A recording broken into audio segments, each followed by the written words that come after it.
This meeting is being broadcast live by Westford Cable Access TV and is being recorded for playback online. Please be aware that by attending this meeting, you are consenting to your audio and your likeness being recorded and broadcast. So our first agenda item at 7 p.m. is open forum. Do any members of the commission have something for open forum? Matt? Special town meeting is scheduled for Monday, October 21st. Information regarding it can be found online on the town's webpage. Additionally, there is a survey seeking information about attendance. All attending should respond. Did it. Additionally, the continued public hearing for the abbreviated notice of resource area delineation at 37 Powers Road has been continued to the Commission's October 23rd meeting. Do any members of the audience have something to bring up in open forum?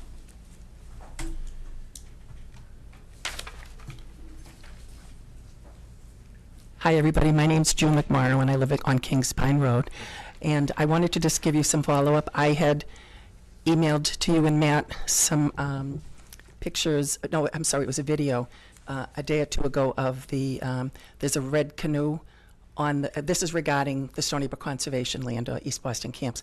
There's a canoe that's sitting on the boys' beach. A couple people have told me that somebody had apparently broken into the boathouse, which I hadn't been aware of that. But there was a canoe, I think it was still there yesterday. Do you know anything about? I haven't been up. You don't know anything about that? The last time I was up, beginning of last week, Yeah. The aluminum flat bottom boat that was at the lower beach, I had relocated that as, and I couldn't find the red canoe, so it's at the upper camp. Okay, good to know, certainly. So, were both of those were stolen by some vandals out of the boathouse? There's no information on the boats. Where did they come from? Did somebody just? I mean, they could have come from the boathouse, which has, my understanding, has accumulated, the canoes and things over time. I also didn't know if it was anybody's personal, canoe that had gotten left there. People contribute watercraft. No, but also, like, if it was just a residence, somebody had visited and left a, I wasn't going to. I'm going to go somewhere, I'm going to come back, yeah. Right. Yeah. I hadn't heard anything, so, I can certainly head up tomorrow and, secure it in a building. Because the red canoe, along with the flat bottom dinghy, have sort of been like the ghost ships this summer. They've been up and down Burgess Pond by, various and sundry people that I've seen, different people. I think they've sort of been abandoned there, and people are just getting into them and using them. So anyways, the red canoe is on the boys' beach. I don't know where the dinghy is. I moved it. Okay. I secured that's that. under lock and key? I wouldn't say lock and key, but it is secured very far away. Okay. I did actually just walk over to the boathouse because somebody had told me that people had broken into it, and just sent you some pictures now. It's got some boards and a padlock, and looks like somebody took one of those drills that you can screw stuff in. So I think it looks pretty secure. I hope. Right. That was, we asked the facility coordinator to secure it, but we obviously missed two when it got secured, and so we can address it. Were we ever able to hire anybody to monitor things at the parking lot this summer? No. No, okay, because I know I haven't been back to see you. I had every intention of coming back a month ago, but something happened and I couldn't come. So we never hired anybody? Okay. Maybe we could put that on our list again in the early spring next year. It's on the list for next Is year. it? That'd be nice. Yeah. Okay. All right, that's all I want to say. Thank you. Okay, Thank you very much. Moving on to our other 7 p.m. agenda item. This is a public hearing for the Town of Westford Library Department, 50 Main Street. Do we have actually, yeah. Under Massachusetts General Laws, Chapter 131, Section 40, the Wetlands Protection Act, and Westford's non-zoning wetlands bylaw, Chapter 171, the Westford Conservation Commission will hold a public hearing on Wednesday, October 9th, 2024, at 7 p.m. in Meeting Room 201 at Town Hall, 55 Main Street, to consider the notice of intent application of Ellen Rainville, Town of Westford, for the reconfiguration and expansion of a parking lot and stormwater improvements associated with the library expansion project within 100 feet of bordering vegetated wetlands at 50 Main Street, J.V. Fletcher Library. So I'm Ellen Rainville, the library director, and I will just introduce Buffy Derrick's a library trustee who's here representing the joint building committee, and we have Jean from Feingold Alexander Architects, and we have 3 representatives of Horsley Witten, and they're going to share the preparations with you. Hi everyone. I'm Jonas Procton. I'm a professional engineer with Horsley Witten Group, the civil and stormwater design team. And I also want to introduce Adrian Emmerich, who is actually with Verdant Landscape Architecture, who will be presenting with me.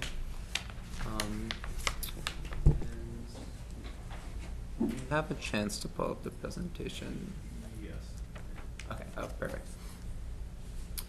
I'll also note that we presented to Planning Board earlier this week, this past Monday, and are in the process of just revising the plans for some of their comments, minor revisions that aren't necessarily in the wetland buffer, but just want to note that before we get going. So we are involved with we're the design team for the J.V. Fletcher Library expansion. We just did introductions, and I'll also introduce my colleague Janet Bernardo, also from Horsley Witten, and then Alicia Monks, the OPM from CHA, is with us as well. We can just look through existing conditions now. The site is just down the road at 50 Main Street. There is the existing library towards the front of the site, right off of Main Street, and then a driveway to the east of the library building.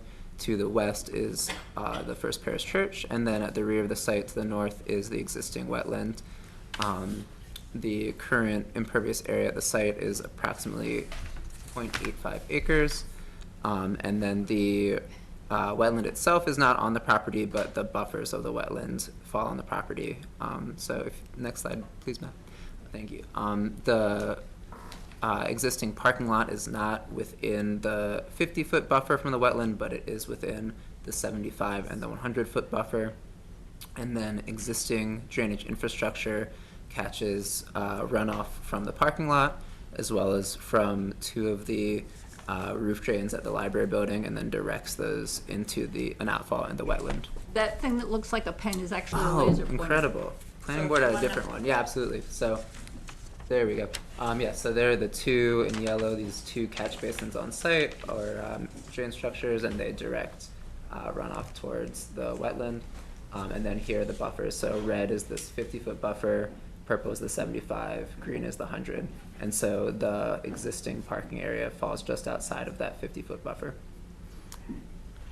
Under proposed conditions, of course, the library is proposed for expansion, and then the parking lot and driveway is proposed to be reconfigured, as shown in this sort of gray area.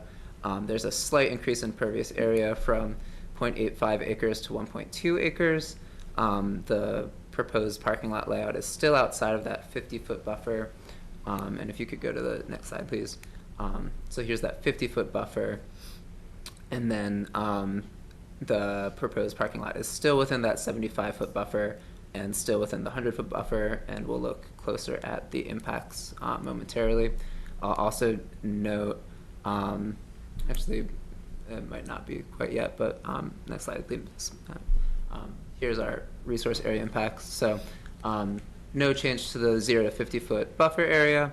There is a mix of pavement removal and some paving in previously unpaved areas, which leads to a net increase of 20 square feet of impacts in the 50 to 75-foot zone. And then similar situation, a little bit of pavement removal, a little more pavement in some spots that leads to 500 square feet of additional impervious in the 75 to 100 foot zone. Next slide, please.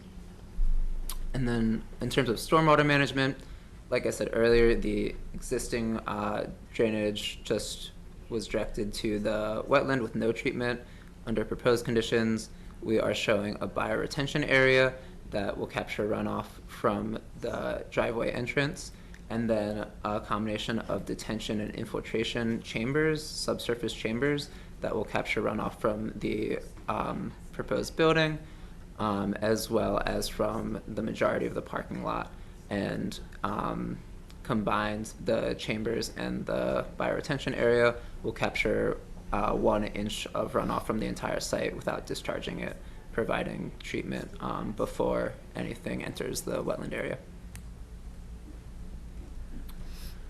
All in all, the proposed project will will improve existing conditions by reducing peak runoff rates during all analyzed storms from the 2-year event to the 100-year event, will increase groundwater infiltration, and will also improve water quality by containing more than the 1 inch rainfall event. And I will now turn it over to Adrian. Thank you. So would you be able to zoom out a little bit? I think my slides are Could you bigger. talk into the mic? 'Cause Or just I speak can louder, hardly- the mic doesn't. Yeah. Mic won't help us. Oh, okay, sorry. So just to start by giving an overview of the landscape, our goals are to create a welcoming entry into the library, functional outdoor space for the library, and then also a sustainable and low maintenance landscape design. So you can move to the next slide. So I included some information about our lighting plan in the package. In the interest of time, I won't really get into it right now. We are aiming for dark sky compliance. And if you have any questions, you can look through the package and ask during the question period. So we can actually skip the next 2 slides. Great. Go back up to that one. Yeah. So this is our tree removal plan. We are removing 36 trees on this property, but planning to plant 66 trees, so that will be a net gain of 30 trees. Obviously, we take tree removals really seriously. In this case, for this project, the building is being expanded and the parking area is also being expanded. The driveway is being shifted north to provide pedestrian access around the site. So that's what is driving the tree removals for this project. So you can scroll to the next slide. These are just some photos of some of the trees that we'll be removing in the front half of the property. As I said, in order to provide better pedestrian access around the driveway, we will need to shift it over, which will result in removing those trees to the north. And then we also have trees sort of in the entryway to the existing entry that will be removed due to the building expansion. So you can go to the next slide. So in the rear of the property, again, we have trees being removed to accommodate the expanded parking area. And we are removing 2 trees within the 100-foot setback. If you can see the numbers, it's number 1 on the top left and number 52 on the bottom left. So you can scroll down. These are some photos of the trees that are being removed in that part of the property. As you may know, there's a lot of invasive vegetation in that area, and a lot of the trees are not in good condition. Next slide. So this is our planting plan. As I said, we are planting 66 trees on this site, 30 deciduous trees and 36 evergreens. And our plant palette as a whole, we are aiming to do mostly native plants. We do have some cultivars that are supporting our goal of a low maintenance and sustainable landscape. So if the straight species is too large for the area we have available, we're using a smaller cultivar so we can reduce the amount of pruning and replacement that would be needed. If we want to focus on the area inside the wetland buffer, which is up at the top left. Yeah, you can zoom in there. In this area, we're proposing some shrubs, American elderberry, inkberry, and then some native perennials. And the reason we chose that palette for that area is because of the sort of condition that exists there currently. If you want to actually go to the next slide, there are some photos. So this currently is the only place on site where you actually get a view into the wetland. We thought that that is potentially a nice thing to preserve, a nice way to kind of create a connection between the users of the site and the wetland that we're trying to preserve. But this was one idea that we had to create that visual connection. We're very open to adding additional shrubs or additional trees if that's something that is desired. So moving to the next slide, these are the tree species we're proposing on site. We have a mix of understory and canopy trees, as well as 3 evergreen species. And then the next slide is just showing again some examples of our shrubs and grasses and perennials that we're proposing. So that's all I have, and I look forward to your questions. Thank you. Any questions from members of the commission? I have one question. On the eastern side property line, or in the vicinity of it, there's indicated a monitoring well over near where the dumpster is. What's that about, and what's being monitored?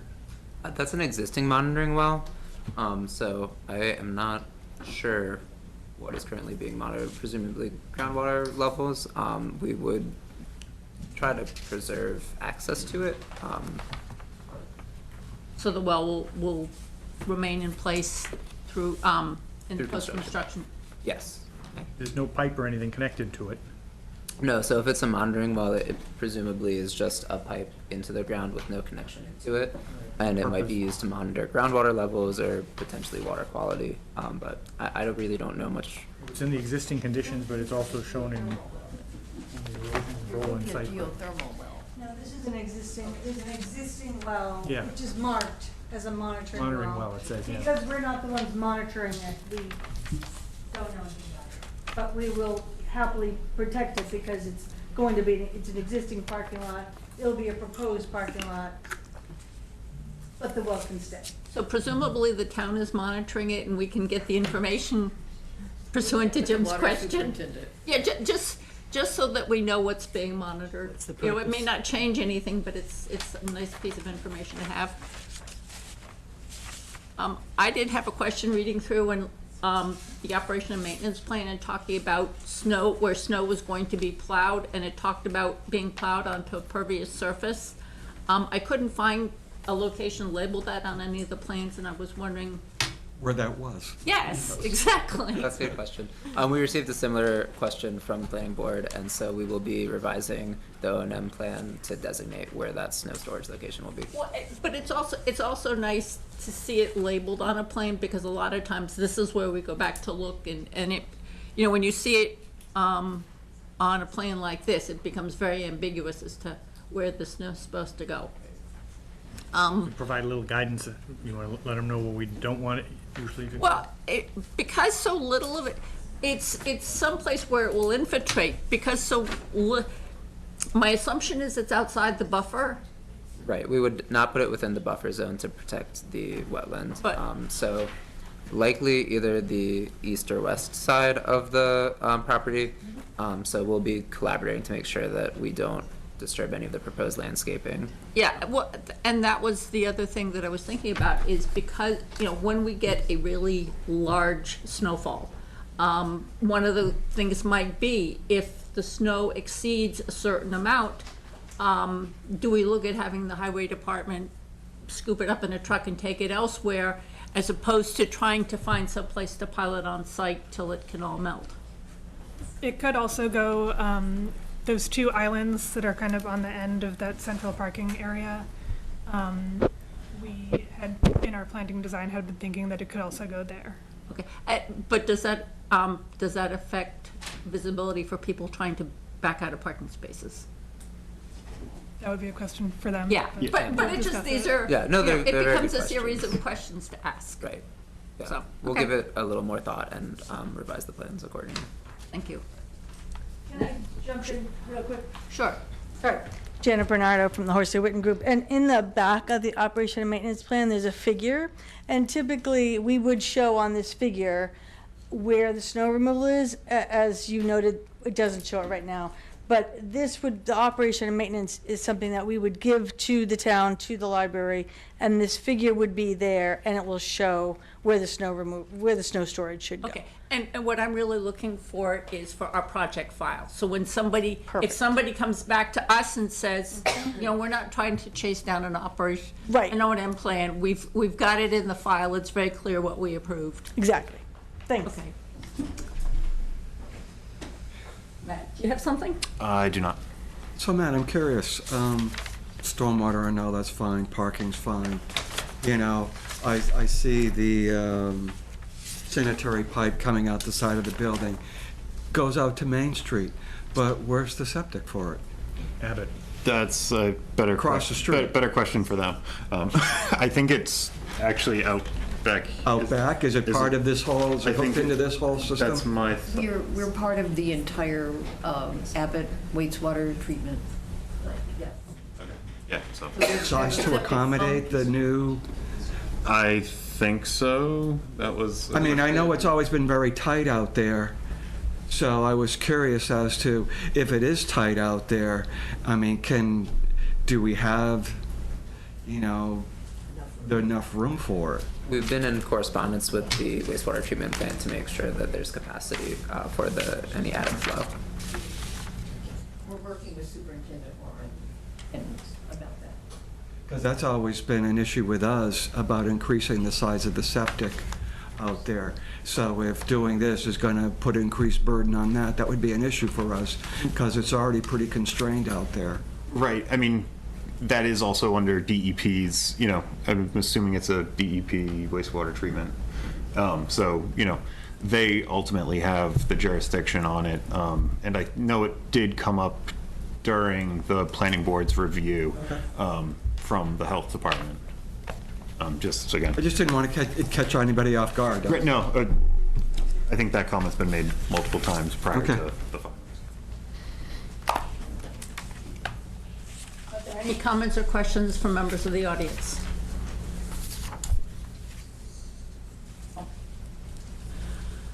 So you're in the process of taking feedback that you've got from the different boards and revising plans and such. I'm assuming in terms of coming back to see us for a continuation of the public hearing, are you thinking, because we meet twice a month, the fourth Wednesday of October, and then we would be meeting the second Wednesday of November. One or the other of those dates work better for you? Can I jump in again? We're meeting with the planning board on November 4th. Okay. Our plans will change relatively minimally, and I don't believe there'll be any changes within your jurisdiction. So I guess it's kind of up to you. We will be providing you with the revised plans, but you know, it's like kind of a little like the dumpster is moving, but it's not moving within your jurisdiction, it's just moving from. So you'd be able to, for the updates that coming out of our conversations here, you'd be able to have an updated plan set or whatever for us for our October 23rd meeting? Or would you prefer to wait for our November, for us to talk to the planning board again, or would you rather us come to you? Engineering. They talked to the planning board again. Engineering's reviewing the stormwater, correct? I believe so, yes. So I would wait until after the planning board. So maybe 1 month. Because then we'll include that So in the our 4 November weeks. 9th. So it'd be complete. Or November 13th. 13th, sorry. Okay. Okay. Can I have a motion to continue the public hearing till November 13th? So moved. Second. All those in favor? Aye. Aye. Thank you very much. Thank you very much. Thank you. So, moving on to our 7:10 PM agenda item. It's a request for certificate of compliance for Thompson, 18 Dana Drive. I can start this first piece, is that in preparing for the notice of intent application at the commission's last meeting, our office found an expired order of conditions from 96, for the construction of the pool that was never constructed. And just to kind of round out our project file, requested the property owner request a certificate of compliance. It would be that the work was never constructed and is no longer valid, and would recommend the commission. So you want a motion to that effect? So moved. Second. For DEP file number 334-0778. All those in favor? All those in favor? Aye.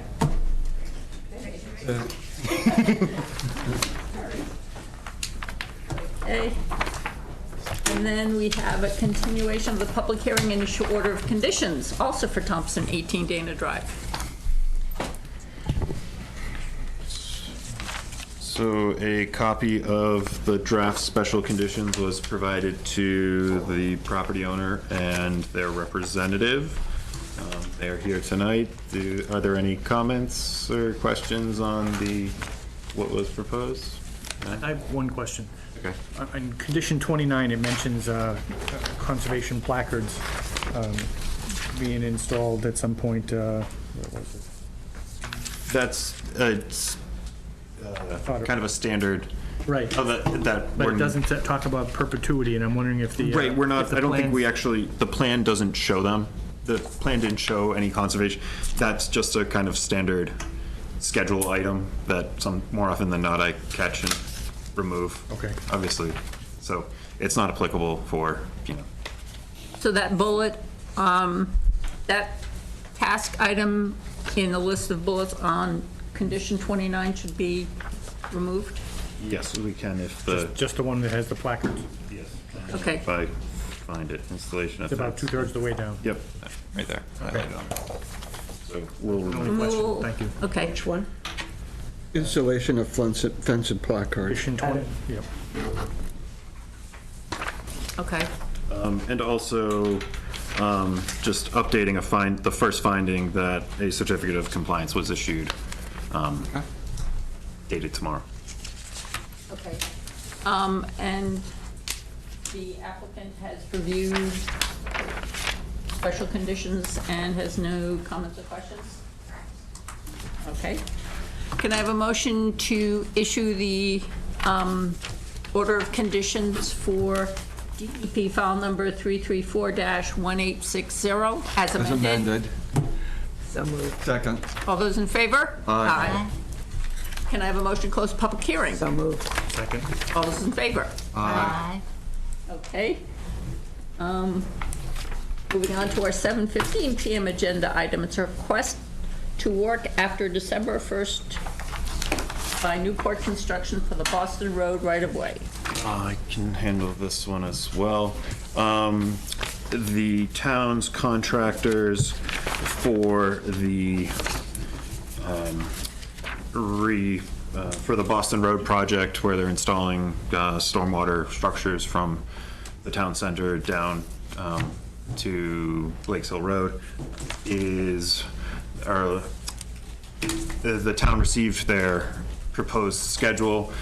They are anticipating starting construction of the wet basin kind of behind 70 Boston Road between December and January, whereas this is outside of the special condition prohibiting work between December 1st and April 1st. They have provided the included request to work during that time frame.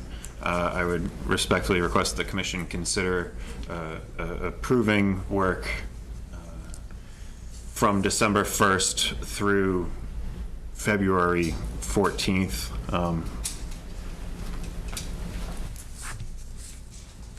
Any comments or Exactly, they asking to do Yeah, during that. what are they Yeah. doing? And exactly where, because that's pretty steep downhill the whole way. No, so it's just the basin at the behind. Crown Road. Oh, yeah, I forgot about the plan. Just the Crown Road Basin, that's it? No, it's the basin behind, so this is the property line for 70 Boston Road. This is the access down to, this is coming from Boston Road. So they're proposing to construct this wetland basin in advance of their work commencing on Boston Road next spring. This is beneficial as it will serve as a sediment basin during construction so that any disturbance, any exposed or disturbed soils that enter into the stormwater system will be captured and not discharged directly to a wetland resource. So if they're not going to do any seeding of the basin until spring, do they No. need to stabilize? the Yes, middle? yes. Because they're not saying they're going to do that. Right, that, I can communicate that to the contractor and town DPW staff that, upon completion, prior to its being seeded, that it be stabilized Well- physically with straw mulch or, appropriate BMP. Would we want it stabilized when they've completed the activity, as opposed to, as soon as they're done, stabilize it? Yes. That- Okay. We have a picture that shows the context of like where Yeah, that's I've got located. this one picture, but I have no idea what this is in relation to it. So the farmhouse is down below? This lower property here Yeah, is? 70 the- Boston Road is here. This is 66, I think, technically 66 Boston Road over here. So this is there's currently a trailhead off of Boston Road for the Peace Trail. That is how they're accessing this. So this is to the rear of 70 Boston Road. So it's between what was Do we Coldwell have a Bank? map? Do we have a plan that Yeah, shows where this is I'm located? pulling up a GIS. I'm thinking it's here.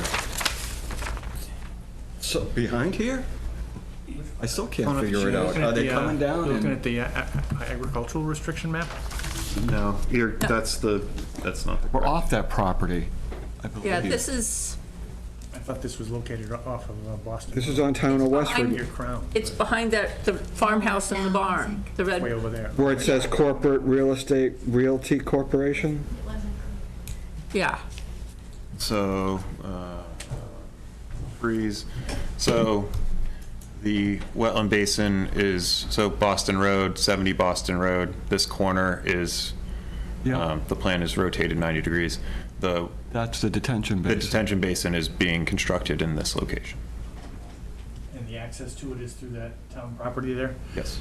There's I know that's not the topic we're talking about, but the Westford Gateway LLC hearing for tonight shows some encroachment on that property by the property owner, not by us. I mean, Turnout, the gravel drive. Yes, and if they're gonna be using this as, everybody in the world's using it except the trail. so, I mean, I was there, it's more the parking area for, what they're showing on the plan is the parking area for the Peace Trail that's currently exists.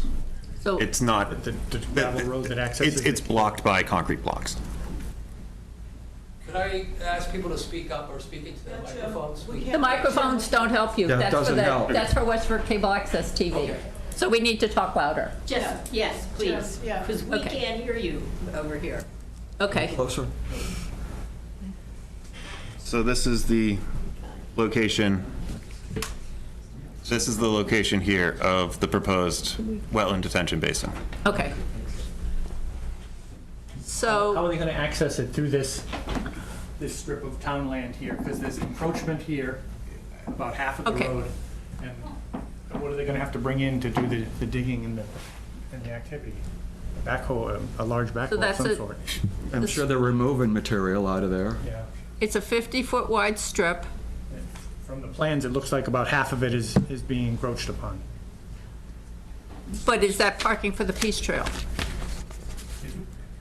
No, it's a pack, No, Access I mean, to- it's, you're, access to- and Jim, I know what you're referring to, but this is, so here's an aerial imagery from Yep. 2023. Yep.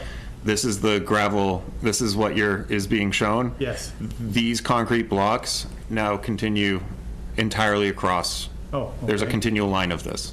It's not actually actively being used as a, All right, I just want to make sure that shows that on our So, plan for the other one. right, I mean, but let's not confuse yes, it is on a plan for, Doesn't, it shows it, I know. Oh, I'm okay. aware of that.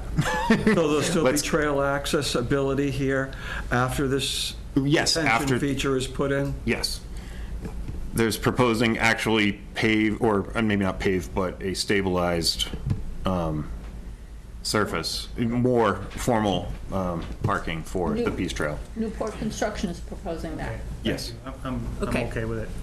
This is Okay. the area of the detention basin. So, and the duration of time for which they want to be able to work after December 1st is I'm requesting through the middle of December because I don't think they're anticipating starting, or February, middle of February, thank you. Because I don't think they're starting land clearing activities until the end of December. So how close is it to that wetland right there? Right about it, right here. I mean, it's, Say? the wetland flag. so here's the buffer. Flag's right there. I mean, why are we building a detention feature that's like right up to the wetlands edge? So was approved by the commission.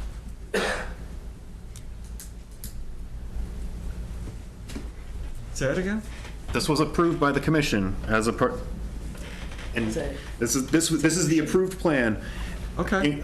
as part of the order of conditions for 334-1823. So what you're showing here is part of the plan of record for the approved Yes. work on the Boston Road right-of-way. Okay, so what they're just saying is they're not changing anything about the plan, they're just asking to be able to come in, do grubbing, clearing, and initial construction of the basin between December 1st And April 1st. and April 1st. Okay.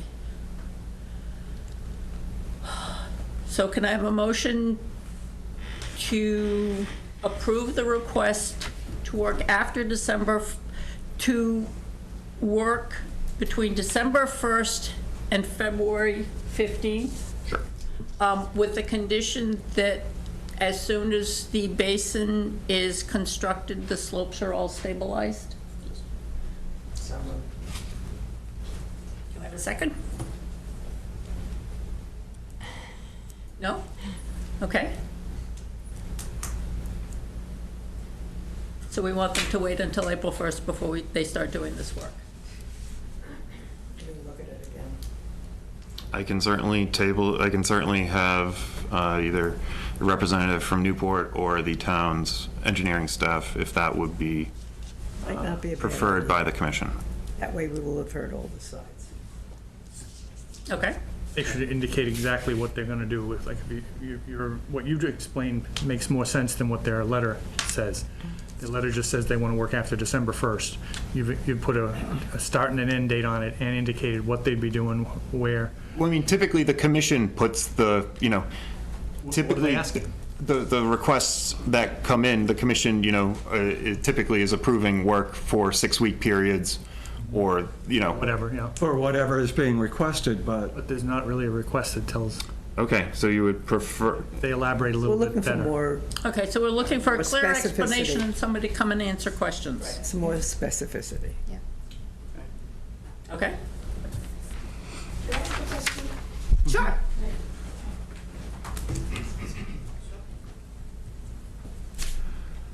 June McMorrow, Kings Pine Road. I live in the neighborhood, and I'm just wondering, some of the teenage kids in the neighborhood do go in the woods and use the Peace Trail and so on and so forth because we live right there.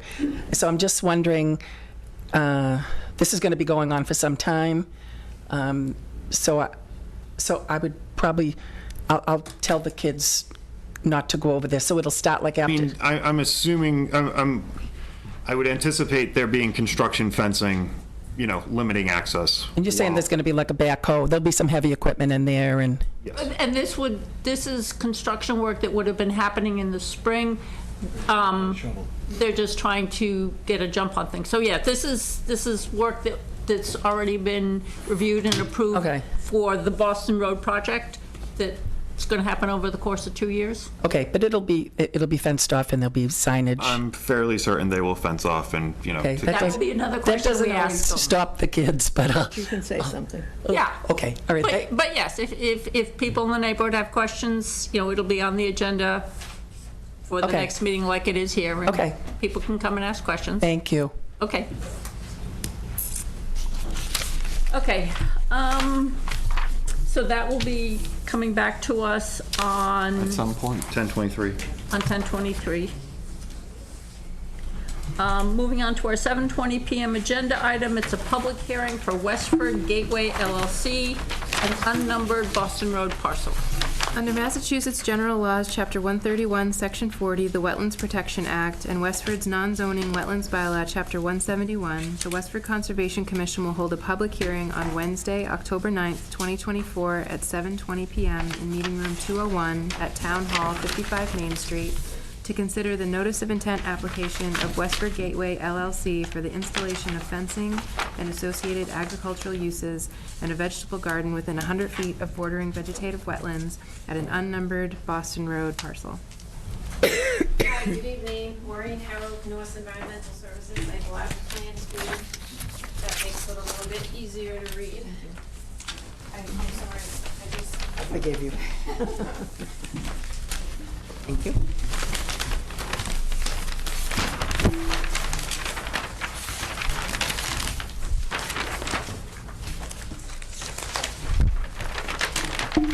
Okay, Maureen Harold from North Environmental Services here on behalf of the applicant.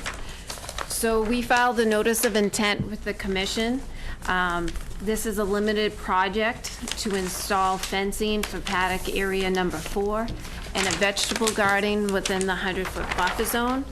I'm sure the commission is very familiar with this site. This is the former Drew Farms property off of Boston Road.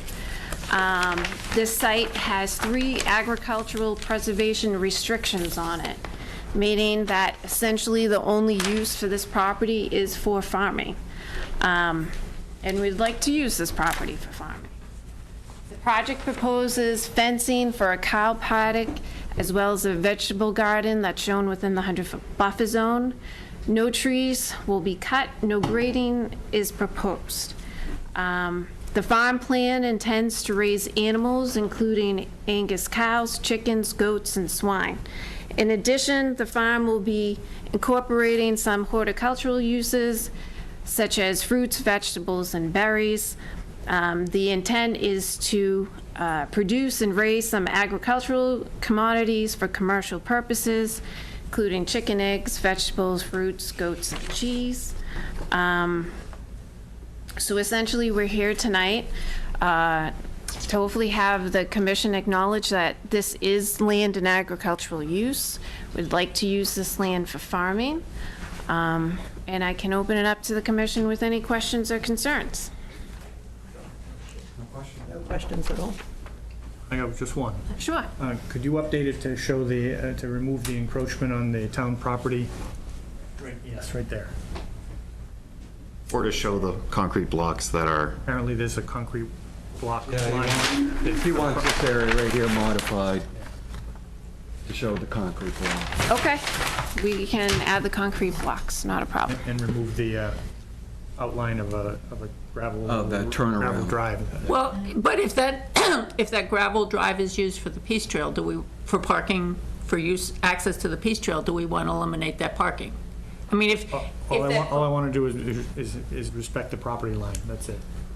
Not saying add parking, delete parking, or anything, just should respect the property line. So, okay, so you want to just demarcate it, but you're not asking them to do anything with? Nope, Just just- remove that from the plan? Yes. Yep. Okay, but not in the field? Well, it's blocked It's off up in the to them field on the by field. those blocks you Right, said. but we're not asking them to, we're not asking them to change No. what's on that parcel? Okay, so that's for clarification. So I did have a couple of questions in terms of the location of the fencing on Yes. parcel in paddock 4. Yes. Is the fencing intended to be along the edge closest to the wetlands? I guess what I'm interested in is where the fencing is going to be within the buffer zone, so that we see that on a plan, so that we go back and visit it at a later date. We know the fencing, if the fencing is consistent with what's on this plan, we know it's in compliance. If it's not, then we know that there's potentially an issue. So it's gonna be where it's shown on the plan. That's what we'd like to do. Isn't it just the edge of the paddock? Okay. That Right. line? Right, So and it's just and the that edge of the line paddock there. is the edge of the fencing, correct? Right. Yes, that is There's not- correct. And so I think to your point, And you which. label it well, as I mean- the limit I of the understand fencing. now. Yes. Well, and to my point, because I was out there this afternoon, you know, particularly even around paddock 3, there's kind of a mode access, you know, the access coming, you know, east and then south, you know, kind of around the Right. back. There's a mode kind of, I don't know, 8-foot traveled way. Yep. You know, I would want that, I think having that. on Having the- that identified on the Right, you know, plan? as, you Okay. know, because again, As that's, that way, that's a that part. access way. Or that's a part of the agricultural Yeah. use with which, you know, the commission's reviewing within the portion, That you know, if- portions within the buffer. That makes sense. Especially, I mean, the the buffer to the wetlands is, I mean, it has kind of renaturalized its milkweed. It's a lot of beneficial native species with which, you know, not saying in future, you know, having it be established as a native, you know, meadow is beneficial. thing. Yes. But yeah, just have them show that access. That's not a problem. We can Yeah, update the that- plan to show that. Because one of the things that will be important with having things noted on this plan is when the applicant at some point comes in for certificate of compliance, the as-built at the time will be compared to this, and if it's inconsistent with what's on this plan, then that raises questions about being able to issue a certificate of compliance. Right. So- Okay, that's not a problem. Okay. Great. Then the other question, go ahead, Joe. I have a question about symbology. What's this here and this? Those are, right, retaining walls. Walls, retaining walls. Or I can have that labeled as well. Okay. Existing or proposed? Existing. Oh, okay.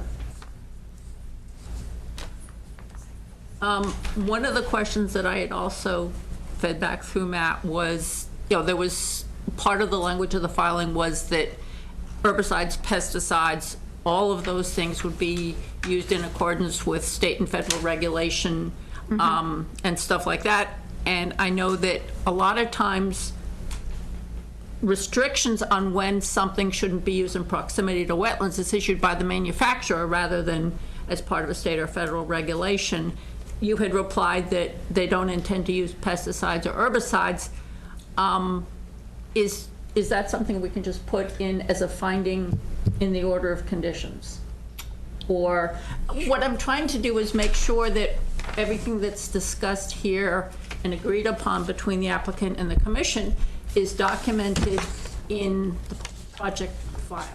Right, so when I had filed this notice of intent, EB was out of town. Yep. So, as many of you know, farming using pesticides and any of those things are pretty much a natural part of farming in general. I don't necessarily want to say that he's not going to use those if in the future that is something that he may want to use for his crops.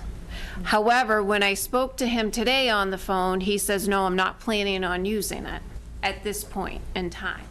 What about using them within the buffer zone to the wetland? Because I think that's where my primary concern is. So that would be the applicable state and federal laws, the manufacturer, the label that's on a product is considered part of the law. Okay. You know, the directions for its use and where it can be used and the restrictions to that would be a part of the federal law, you know, the Okay. use of it So the isn't. conformance would be, Per label, so you Per have label, to okay. apply the pesticide or the herbicides to a label per the amount of land that you have. okay. Planning on storing it on site? Well, if he stores it outside the buffer zone, then it's Out of our outside our jurisdiction. jurisdiction. Right, and there is a structure on site. No, there is, but there were I remember in the past with the structure, there were floor drains, and we didn't know where those floor drains went to in the structure. And that was quite some time ago. I mean, I think that's got to be going back a decade. So, but I don't know if those floor drains are still in that structure and where they go. I don't have the foggiest idea about. And that structure is actually not on the subject property. Okay. The Well- paddock is. Where is he planning on storing the manure for these animals? So, any compost will be outside the buffer zone. We had spoke about that. So any composting, when he gets chickens, there's some ducks out there, he does have some chickens now, any type of manure will be outside the buffer zone. In terms of the cows, he wants to start off with 3, then gradually move up to 6. He told me it would be under 10 cows. So relatively small number of cows, given the size of the parcel and the land. Doesn't the Department of Agriculture have rules and guidelines for that? I imagine so, Storage of but manure. but there's Space-wise. probably thresholds as well for, you know, in excess Space. of Yeah. X amount, you know, it very well could be 10, you know. The existing, when I was out today reviewing the wetland delineation and the existing conditions on the site, there is I wouldn't call it a manure pile, but a composting pile is located on this front parcel, 22-116, which is Well outside the well buffer. outside the commission's buffer and probably as far on the property as it could be. Marilyn? These beef, Angus cows, yes. but for beef, okay. Not your milk. No, not that I'm aware of. I don't know if that will change in the future, but as of right Well, now. and I, That would be It'd different. be a total dairy process, that'd be. Well, there would be a cleansing process. yeah. As long as it's outside the buffer, it's outside our jurisdiction. Asking. So if we Yeah. work with inside the buffer, It's the establishment of, or the so paddock 3 exists today. It does Yep. a little bit with, just clips the 100-foot buffer. It would be, again, the fencing for paddock 4, and the vegetable garden, which does currently exist today. And again, as previously discussed, I kind guess of the greenhouses too. well, But the greenhouses are outside our jurisdiction as well, so. Right. And so, again, just kind of the access around it, Yeah. because again, that would be a part of the agricultural use of, So do we continue this issue Well, I in mean- order and have them bring back the revised plan? well, yes, I mean, I think we could open it up to Wanna the see public, it. but. Yeah, we've got an audience. So if the commission and Matt are finished with your questions, do any members of the audience have comments or questions on this project? I'm sorry. I put this in the dumbest spot. Hi, thank you. Does it work? It's recorded for Okay. TV. Hi, thank you. My name is Marco Lolo. I live at 105 Concord Road. And for the lay people, myself included, I'm just curious how this works. So there is a buffer that the Conservation Commission oversees, and they're asking to put the fence within that buffer. How far in that buffer? Is it a designated, I can't see. Okay. 25 Maureen, yards or- there's the 65 laser feet. pointer right in front of you. It's 65 feet. So 65 feet with, Closest wetland flag. okay. So 65 feet within the 100 feet, so the buffer extends another 35 feet? No. It's 2/3 of it is outside the paddock, 1/3 of the buffer would be inside the paddock. So they're farther from the wetland And they are, than they are. Well, Matt, could you zoom Sorry, out? my just- eyes aren't. Yeah, so there's 65 outside the paddock, and then there's a maybe, 100-foot line right there. yeah, that Oh, so- dash line. So they're only 35 feet within the 100-yard buffer? Right, they're going 35 feet into the Okay. buffer at It's the opposite. largest distance. Okay. Yeah. All right, that helps.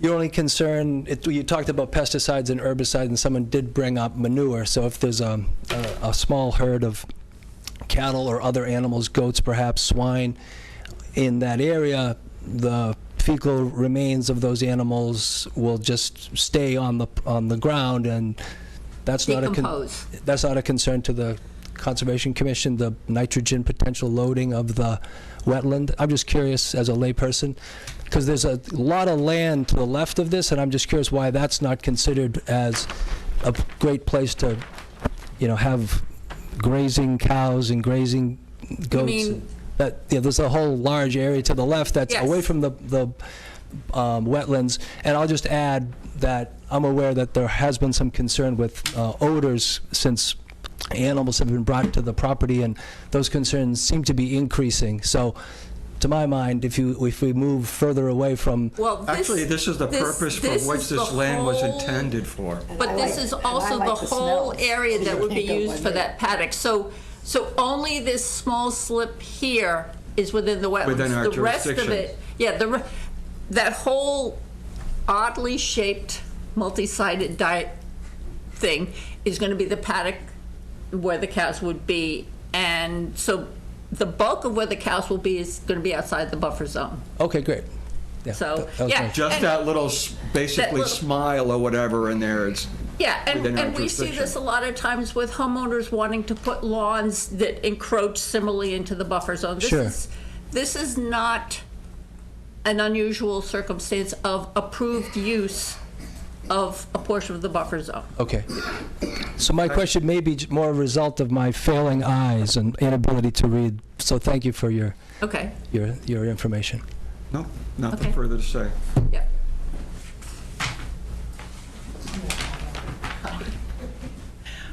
Good evening, Juliet. Mount 51 Boston Road, directly across the street from this property. And that area that they're looking to fill,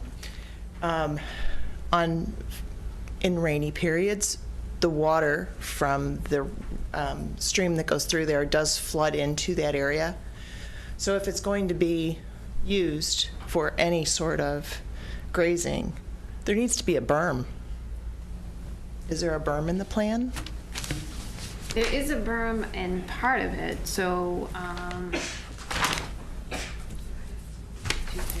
And just for clarification, they have not proposed doing any filling. They're just putting the fence in there so Yeah. that part of where the cows can wander is in the buffer zone. Then even a greater concern.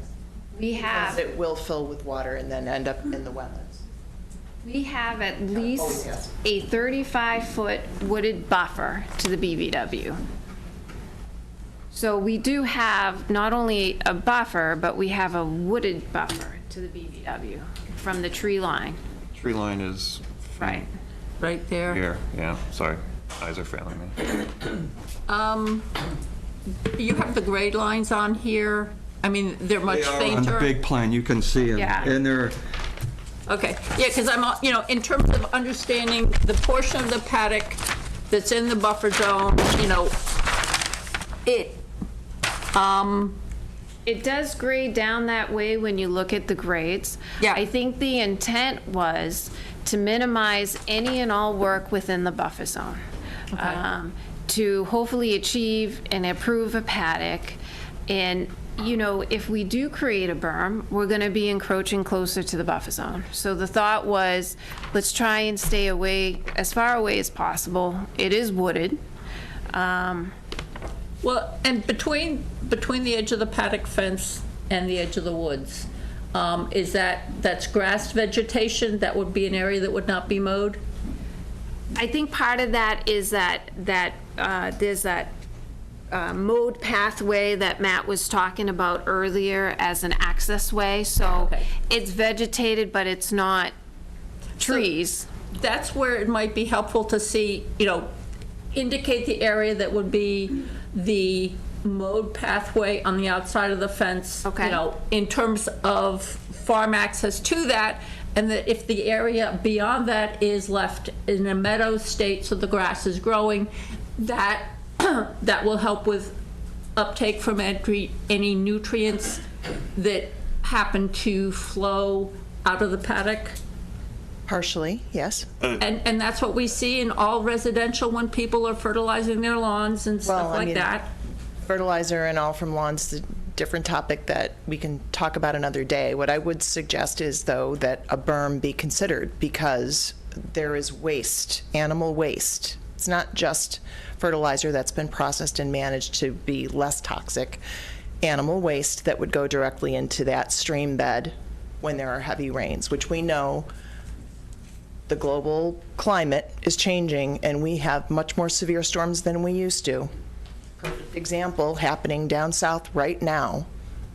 I want to see, as we all do, I'm sure, want to see that land protected properly.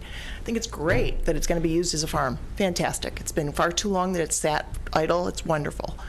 But the water, that wetlands area, should be protected.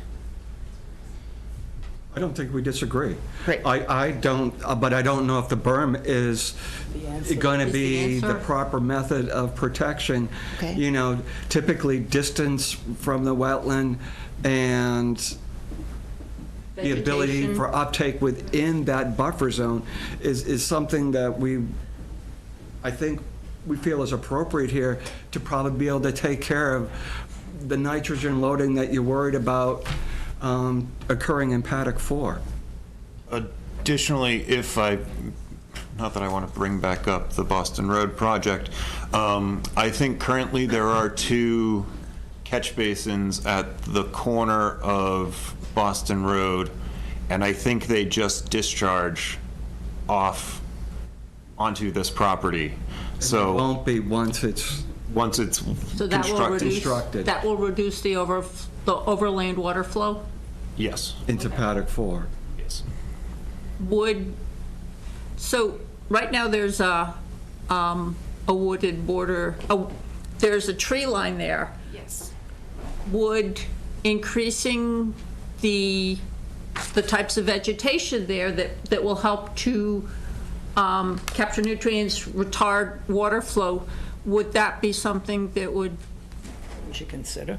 we would want to consider in terms of increasing the protection or reducing the impacts of anything that might flow over land?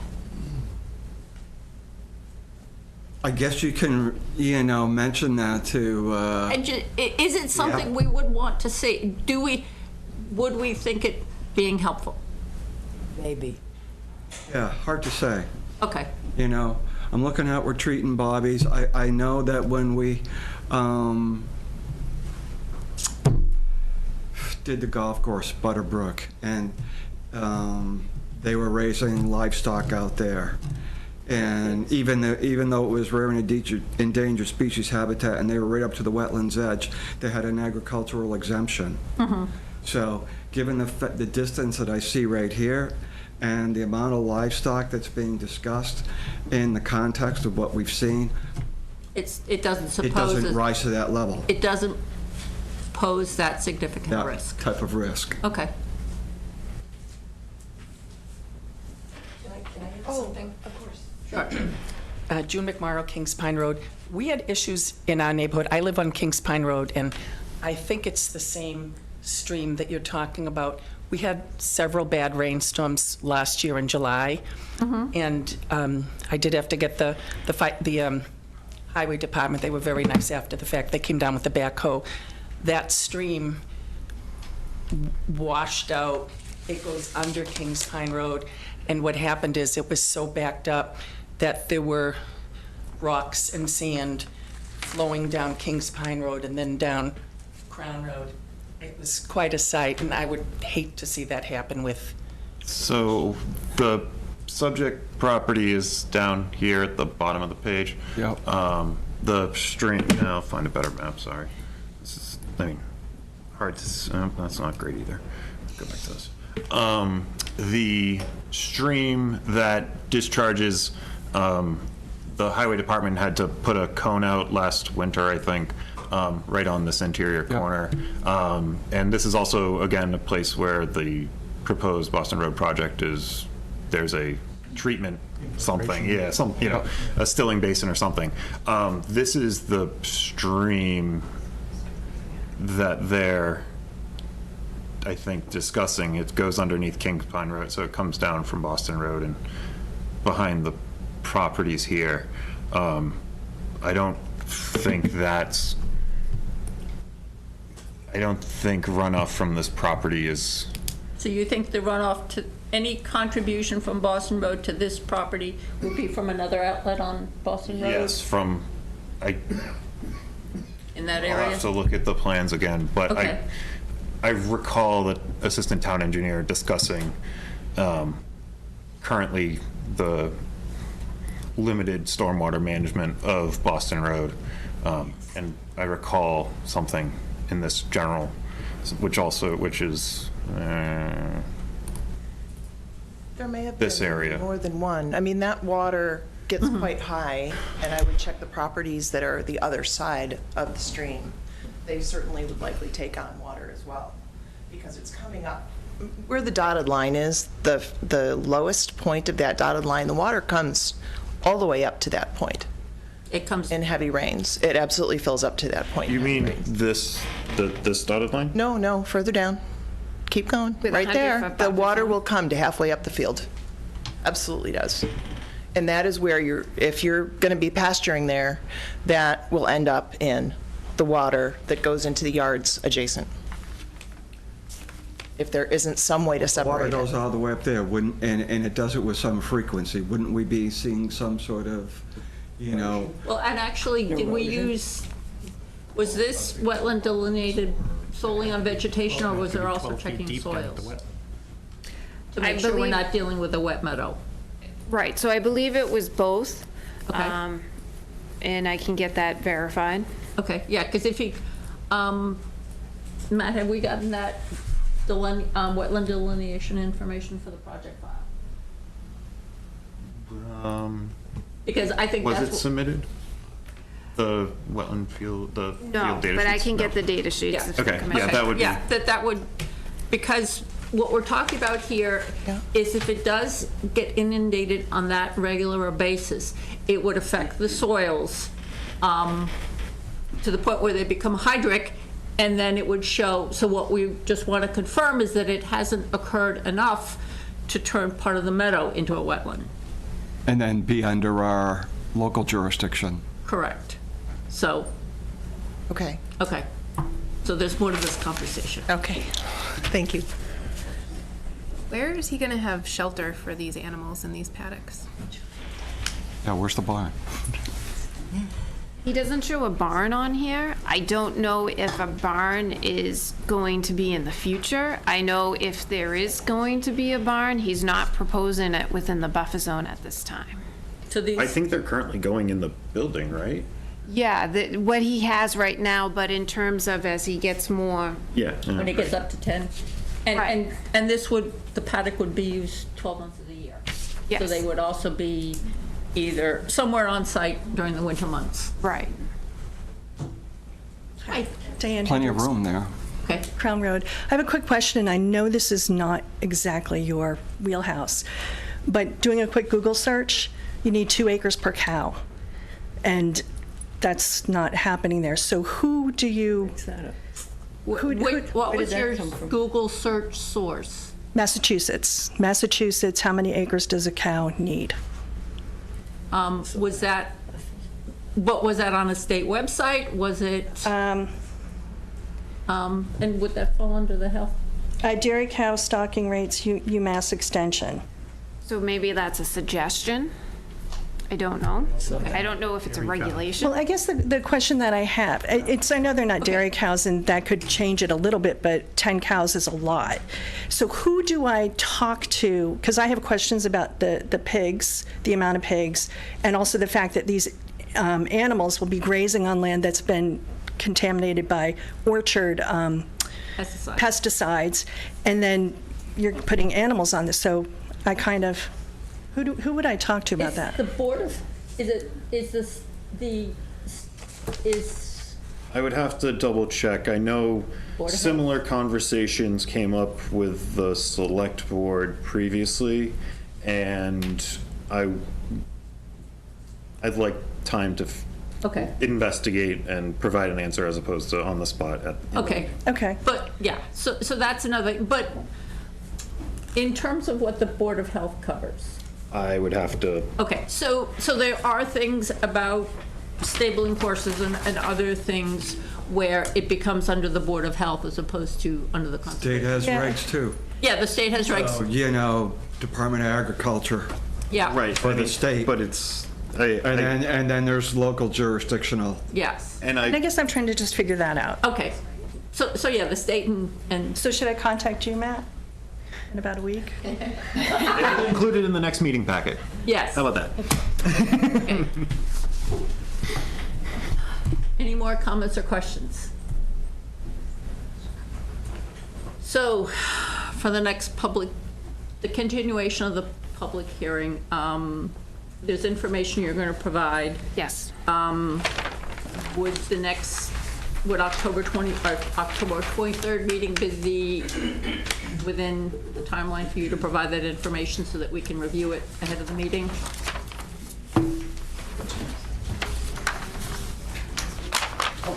Yes, that works. So, can I have a motion to continue the public hearing to?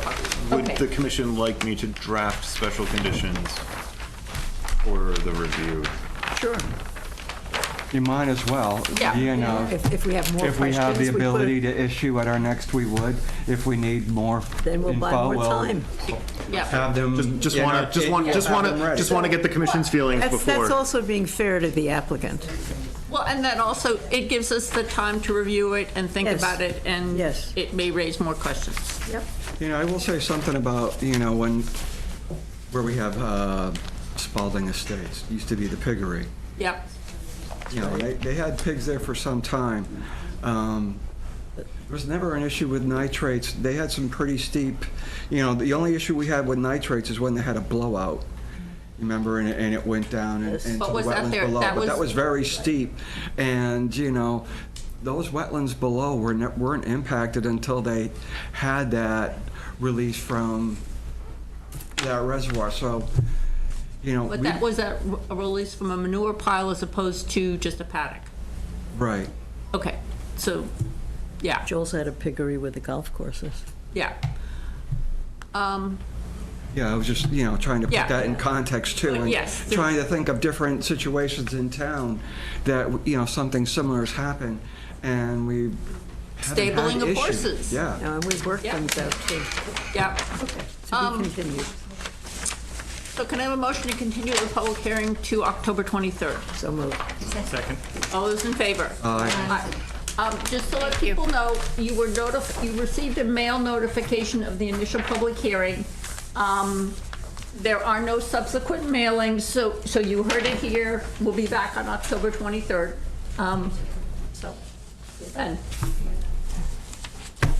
Okay, moving on to our 7:30 PM agenda item. It's an appointment with Bobby's Ranch about the use of Emmett and the Schober Brook Conservation Area trails.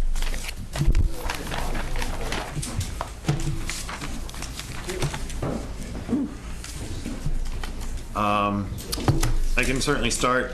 And since the commission's last meeting, I've not had the capacity to update the memorandum of understanding. It is on my to-do list. I really want to. I will try to have it be circulated and reviewed for the commission's next meeting. Okay. Oh, good evening. Good evening. So I guess, Matt, where do we start?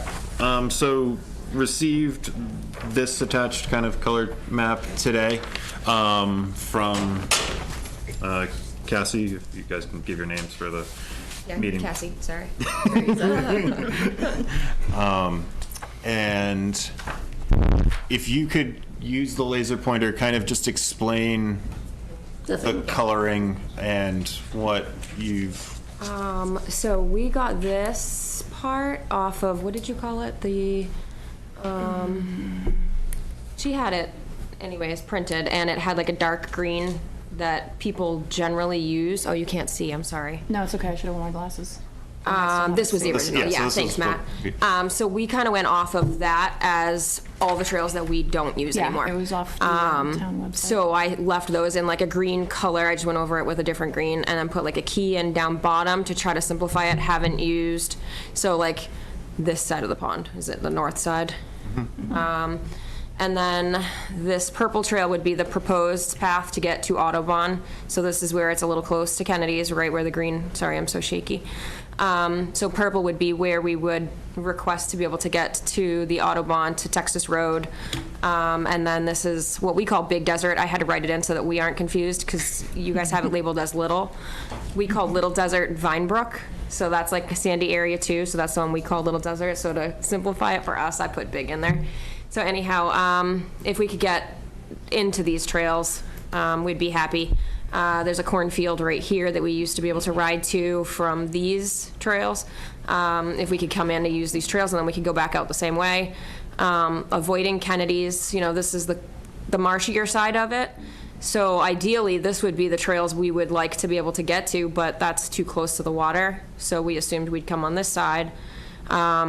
Zoomed in, you can see a little like wooded area right here that can get away from the water. There's no water on this area, to bump away from the pond a little bit more if you guys wanted us to, but that's really the closest right there.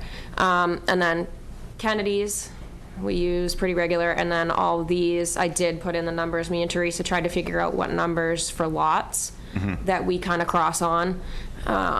And we kind of like weave in, we come off of Vinebrook and weave in and out and then go to what we call the straightaway and then come home.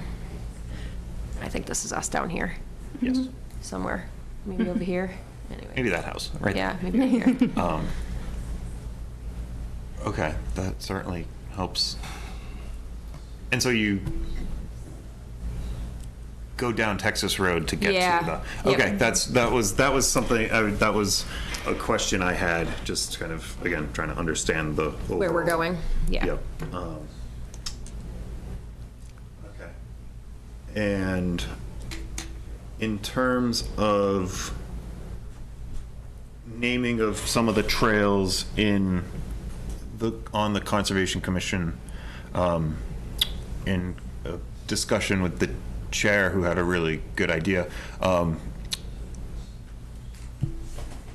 my goal is to provide a zoomed in section of this area that you guys use more regularly. Okay. So that we you have can. two maps, a big locus, and then. Perfect. Absolutely. And in the zoomed in map have your guys, the names of the trails. That we call them. As you refer to them. Yep. Just so we all have a common kind of nomenclature and where things are. And then from that, can be utilize that in addition to this map. Again, I think this is certainly, as you explained it, kind of what the colors and kind of how, I think that's certainly, at least in my mind, clarifies things, and I can certainly take this and reproduce something for the commission's consideration that maybe if the commission has questions, which I have questions. Jim, did you have a question? This is very close to the pond here, right? How far? Probably about 100 feet from the pond. How far, what is this kind of distance here? To the marsh? Haven't been over there in Even 3 farther. years, Yeah, but it's even it's further. far. There's a hill where it says CC, and we stay pretty close to the hill right there. So along is that, Use this path to get over here rather than go up here next to the pond. I want to try to stay away from the pond. Because there's a bridge in the lower part, like, right there, that my grandfather and dad built probably close to 20 years ago, and it's been pretty broken down and beat up. so it's hazardous? So that's We not a cannot trail? cross People use it for walking Yeah. their dogs and bicycling. And but they've not modified safe for it. horses. They've modified it, Is it a trail that you don't use then? Correct. yeah. Unless we got a bridge over it. Everything in purple is stuff that we have not used in years, but something we were hoping to. So that's you're the trail pointing to the those Audubon. as potentials. For potential, Proposed. and it wouldn't even be for customers. Most of our customers wouldn't be, So it's for private use. their us, ability yeah. wouldn't. Is that gauge on the bottom thing a gauge of It miles? seemed fairly accurate to what we were looking Yeah. at. I don't know if it's mileage, though. I don't know either. Okay. It might be, but. Could be. Actually, I have some clarification for this trail. It does say mileage. Do you wanna use the laser pointer if Say that, who you are again. and tell us who you are? Don Galliel, 11 Mark Vincent Drive.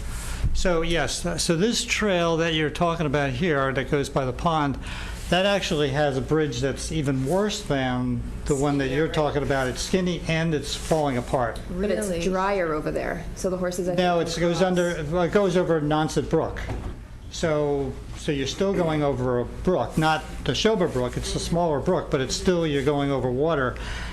And that bridge not only has, the upper part is okay, but the lower part, the support part, was barely supporting people last year. So it's been bolstered up for people, but you would never be able to take a horse over it. Right.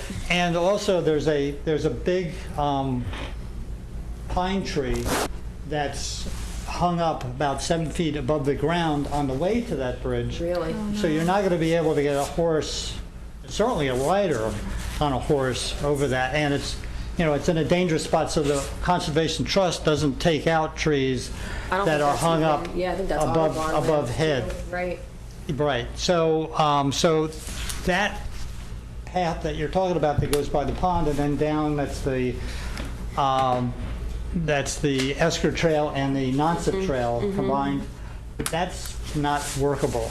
I think it's better to take the bridge that has been smashed up, but it's been rebuilt so that people can walk over it and bicyclists go over it too. It's better to rebuild that one. And I had suggested, and I think I sent an email to Matt suggesting this, that bridge be rebuilt using Community Preservation Act funds. And so you folks could apply to them. This is now coming up to time to do that. And I'm sure the Marilyn, who's Yeah, our let representative? Marilyn Well, interject. two things have come to my mind. I'm vice chair of community preservation. Yes, it certainly could possibly be something that you put forward as a proposition. I also thought about the scouts again. I don't know how big a project it was. This is a big project. Actually the foundation. It's a very strong steel foundation that's there, and so it's really just the support structure over it. Scouts could possibly do it, but I think it needs. gonna have a horse on needs it, a you more wanna have it professional. yeah. I mean, somebody can go out there and look at it, but I think it needs a more Just professional. for your edification, in December, we have a hearing where you can come before us as citizens and say what is needed. Okay. But if it's our property, should the proposal be coming from the property owner as opposed to an outside party? I mean, if the commission is supportive of it. Maybe there's collaboration there. Yeah. Okay, so that you bring them in and it becomes this project. Yes, that might work out better. Is that But it bridge certainly on is something we would Westford hear. It's on conservation. Is it- land, yeah. yeah. But it's certainly something that we would hear, and we pay for materials and we pay for labrum, And it's the kind of thing that if we're really trying to make it sturdy and Yeah, support. it would be the right place to go. But it's the kind of thing where we could also get the funds to do it properly as opposed to at minimal cost. Correct. Right. I mean, So- the reason the bridge, keeps the boards on top keep getting washed out because they weren't really attached to the steel framework very well. There was a lot of beaver problem in there, too. Right, it was it started with a huge tree fell on it and smashed it. Yep. And then the beavers came in. Right. And that backed up the water, and then it kept washing out the boards. But all that, the beavers are gone now, and I think it's a really good place for what you folks use. And it's a much more direct way to what you're calling the big desert Yeah, and Texas for sure Road. it is, yeah. And, and from Texas Road, from the Audubon Hayfield, you can actually access all those other trails that you wanted to get to. Right. Yeah. Because there's a little bridge, and actually there's a very small stream that horses Yeah. can just walk around the bridge. Yeah. And actually, I just was there, and there's horse manure on that trail, so horses, Someone comes in somebody's from been that doing, side. somebody's been accessing that. Yeah, they kinda Anyway, always down, have. there's a little bit of a hill to get down to it, but there's much more hills the way that you're going down the Esker Trail. Right. So, Marilyn? Just to make this work with CPC, you have to do it through Matt, Okay. okay? And the time to talk about it, you don't have to have your proposal, would be in December. And Jesse, But we'd have to come up with a Yeah, but- figure for a numerical amount. you can say what's needed in December without having to have The numbers. figures and everything. Okay. Yes, but you can ask Jesse exactly what he Okay. wants, Jesse Bauer, okay? So I definitely would suggest you do that, Okay. Okay. and I'll be there in December. Thank you. And the other thing also needs to be included in this is where we're putting in signage in terms of starting to identify the trails from which. But that could be part of the whole project. Right, but it just, it's one of the, you're right, it's not related to the bridge, but in the larger context of all the things that are on our list that we want to tackle and make sure we get In done. the proposal, you would list what your needs are. Yeah, but I'm taking a step back from the bridge, and I'm kind of circling back to the MOU and the maps and all that kind of stuff, and we need to make sure we do the signage as well. Okay. So the proposal would come out of conservation. Yes. If it's happening on our property, we like to have a say in it. Well, they can't apply Yeah, because they're not from Westford. well, that's true.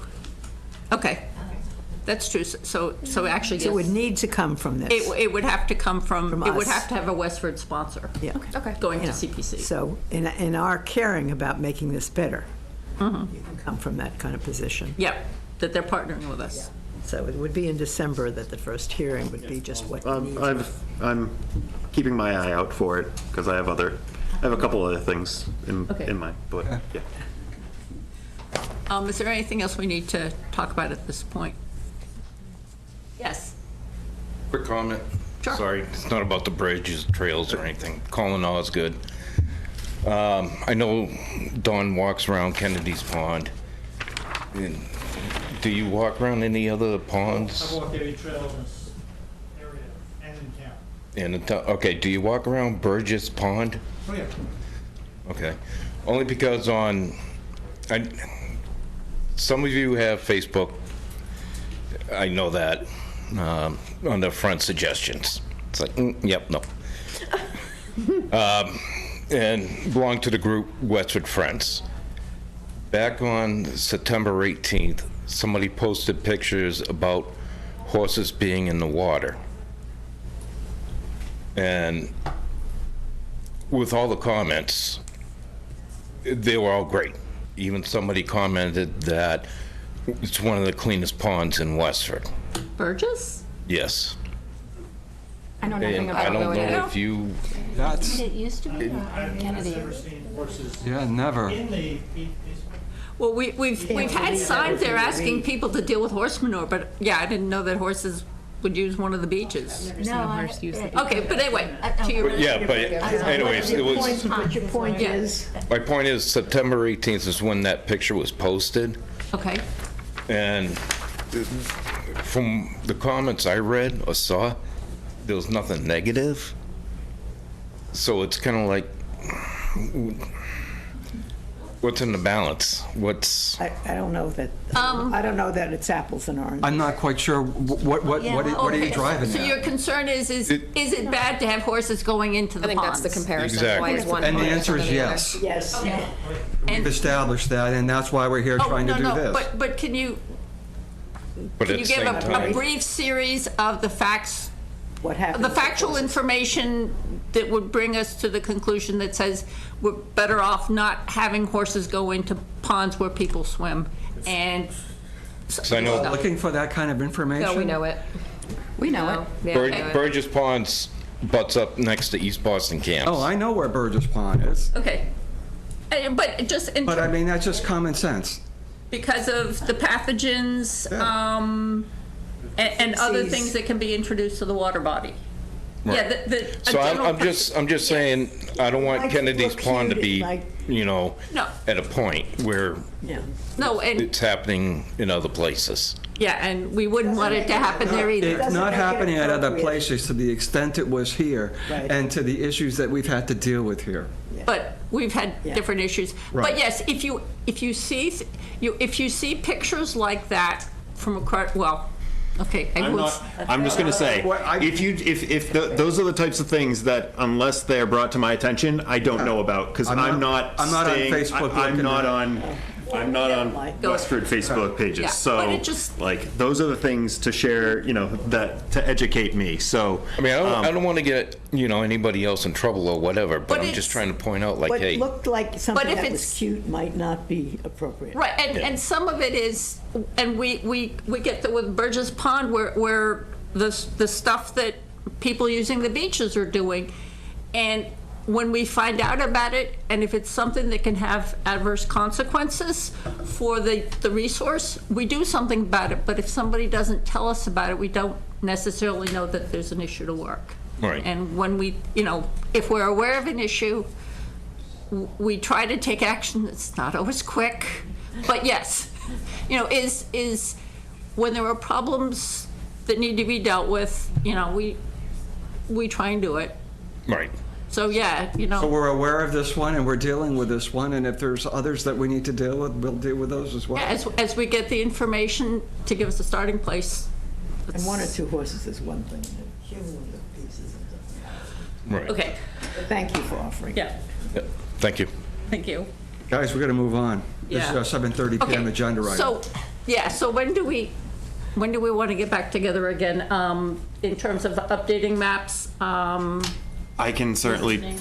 try for the commission's next meeting. I'll have capacity.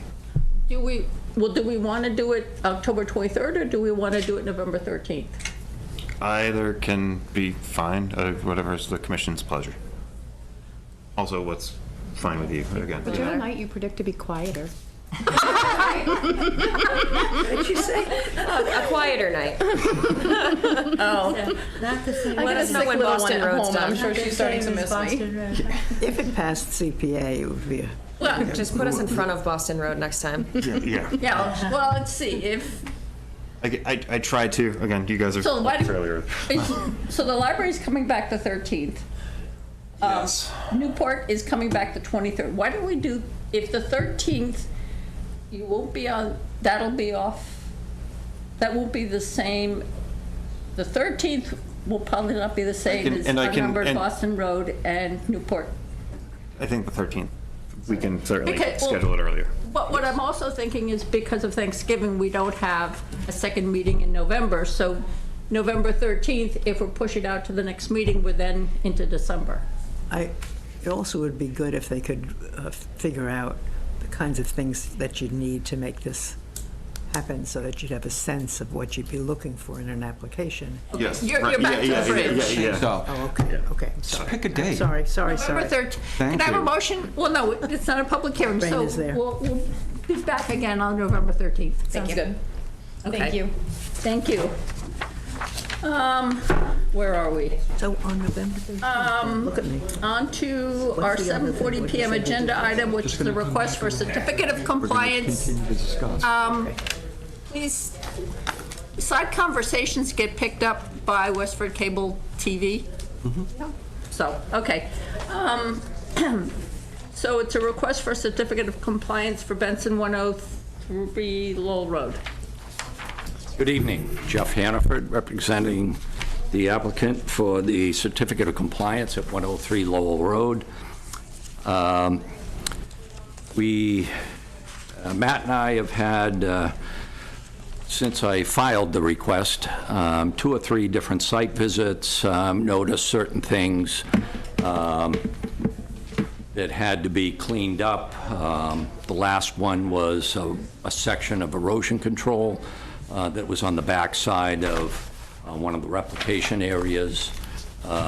We did have a wetland scientist come in and He inspected both replication areas, prepared the report. We submitted that, I think it was a good 6 months ago. Yeah, this was in January. So the Even request more. originally came in, I didn't recommend it be issued, the certificate of compliance be issued at that time. Met with Jeff after the commission's last meeting, walked the site, walked the erosion controls, and all associated pieces had been removed. At this time, I would recommend the commission issue the certificate of compliance, as the site is in substantial conformance and there is no outstanding items to be removed.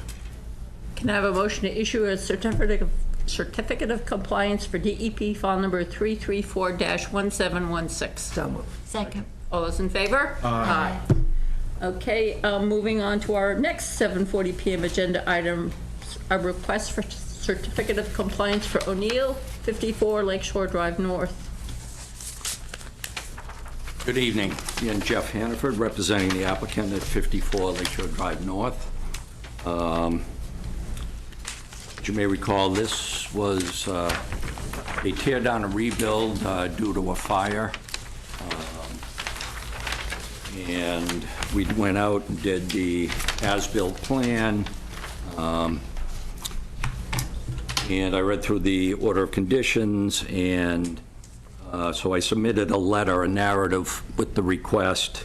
There were two items I wanted to point out that were different from the original plan. One is there is a deck in the back of the dwelling. It's a type of situation where it's a walkout basement in the back, so you can walk out underneath that deck. It sits up high, and originally it was going to be crushed stone on the ground under the deck.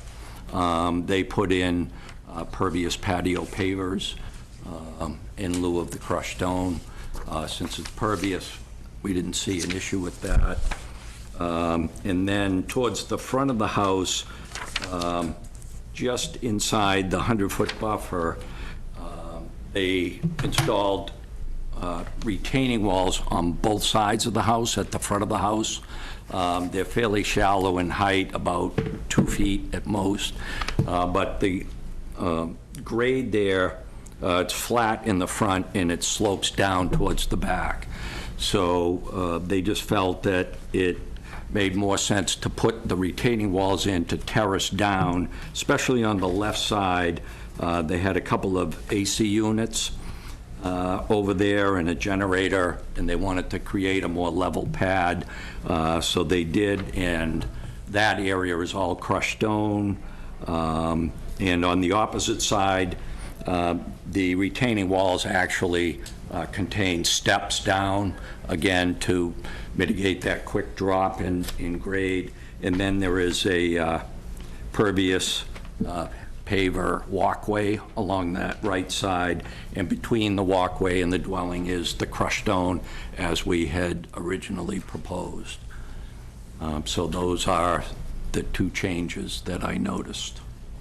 I performed a site inspection and recommend the commission issue the certificate of compliance. So like before we do that, you know, there were changes here, you know, pervious pavers instead of crushed stone, you know, a walkway that was installed that I don't remember being part of the original plan, and work on the left side of the building as well, and then a couple of retaining walls. You know, none of that had to come back before us? None of that came to me until the certificate of compliance was issued. Right.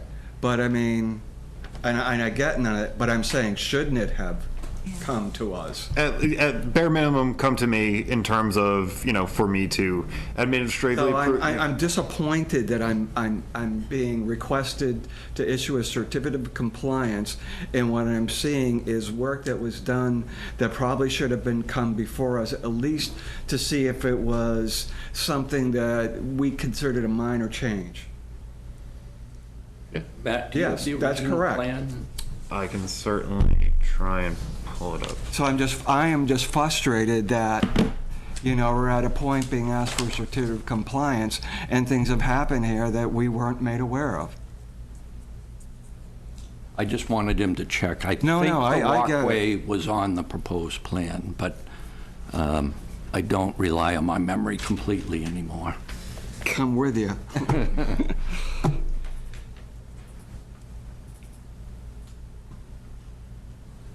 Nor was I notified, but I understand. Yeah, I'm sure you weren't either, you know, it's, but, you know, it happens with enough frequency that I'm pointing it out, and it just can't continue to happen. So do we get to the point where if somebody doesn't come, we don't issue them a certificate? And say, hey, if you don't come before us and do the things that you're supposed to do, we're not gonna issue the certificate, because here we're being forced to do it. Okay, so this is the plan of record. Yes. I guess it doesn't label the walkway. It's mean, it graded, shows- but It shows graded, it doesn't show. Doesn't show A the walkway, on the other says side, it proposed- doesn't show the. Proposed deck with crushed stone underneath. Yeah. Okay.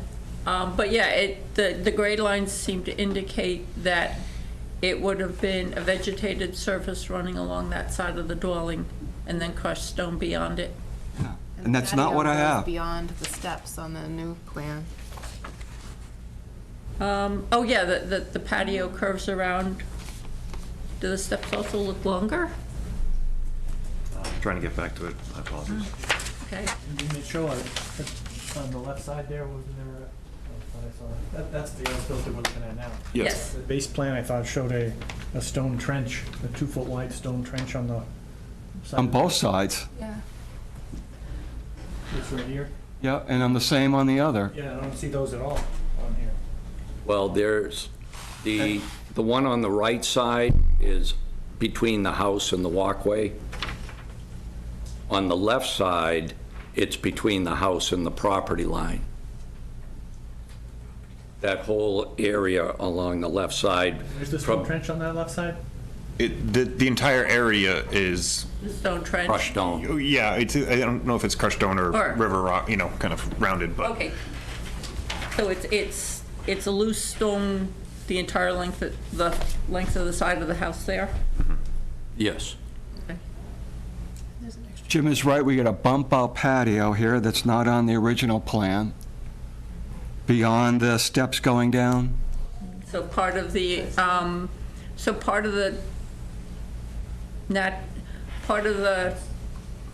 naturalized surface has been converted to a patio. Are the steps longer? They look longer. The steps were reconfigured. They were an L shape. Yeah, well, it just looking at the as-built, it appears that the steps, the red is superimposed over what presumably was the approved plan? Right. So you don't have 41.5, I mean, his 41.5 feet comes to the edge of this. They're closer than 41.5. You see right here where this line from here comes down, but it comes all the way to this point. It doesn't come to this edge. So you're here. So they're closer. See how that arrow is not at the edge of the patio, it's all the way To the edge of the deck, back, yeah. Like an as a extra 10 permanent feet. structure, It's to the structure, correct. rather than to the patio or the stairs. Correct. It's like an extra. But before it was, go back to the original plan now. See where that is? It goes, Now we're closer. well, Well, so, no, the structure isn't. The stairs are, but not the The structure. stairs and the patio are closer than what that, you know, because I've got the stairs and the patio now within that 40. Right, but just, And that wasn't there in the original plan. that's correct. So I'd say no. I'd say we don't issue. There are things here that don't belong here, that weren't part, and why should we be issuing a certificate of compliance when this isn't substantially the same as what was proposed? Or at least we have work closer to the resource area than we agreed to. we have significantly more work within the 50 than was originally approved. Well, Well, yes. I don't know if you'd say significant, but yes. Yes. The stairs and are nobody longer, came there's before the more commission. patio. It looks like there's lawn area that's been converted to patio at the base of the stairs. The patio, where it says patio, it's essentially a walkway. It connects the bottom of the stairs to Yeah. access in under the deck to get into the house. Okay. But that So would- and it is pervious pavers. It doesn't generate the runoff. It's not part of the plan. I'm sorry, people don't get to revise the plan and then not come into us to make that change, and then come back after the fact and request a certificate of compliance. Okay. Because what we would tell somebody is, no, we tell them to tear it out. Or what we would do, if they came in with a request, we would have a discussion and come up with what we could approve. Right. But we didn't have that. Correct. So I don't think we should be having it after the fact. Okay. Sense of the commission, I don't want to approve it, no. okay, so, What did you say? I She wouldn't didn't want to approve it. approve it either. so, Bring them. Well, then what's, So what do we want them Then to the do? recourse is go back and make it more similar to the plan that we agreed to. or does it make sense that the applicant comes in and talks to us, because we That's what I don't think. want them going off blindly doing X, Y, and Z? No, but I don't think we're going I to, think the applicant should come forward. I think we need to have a discussion with the applicant And we can mitigate. and talk about where we go from here. and, you know, Trade-off we could have. I just what don't. trade, I mean, there's really no trade, I mean, I hear there's you. really no trade-off here. I mean, this was as tight could be. We approved it, and now we've gone beyond. And it's just like, it can't be. When we're this tight on a project, I expect somebody to follow the plans that we've all worked so hard to come to agreement to. Or come and then talk we to go out us. in the field and we make changes. And if they do that, there's a process to come before us or come before Matt. That didn't happen. Now they're coming in and seeking instructive compliance. And I'm saying no, because they didn't follow the proper procedures. Okay.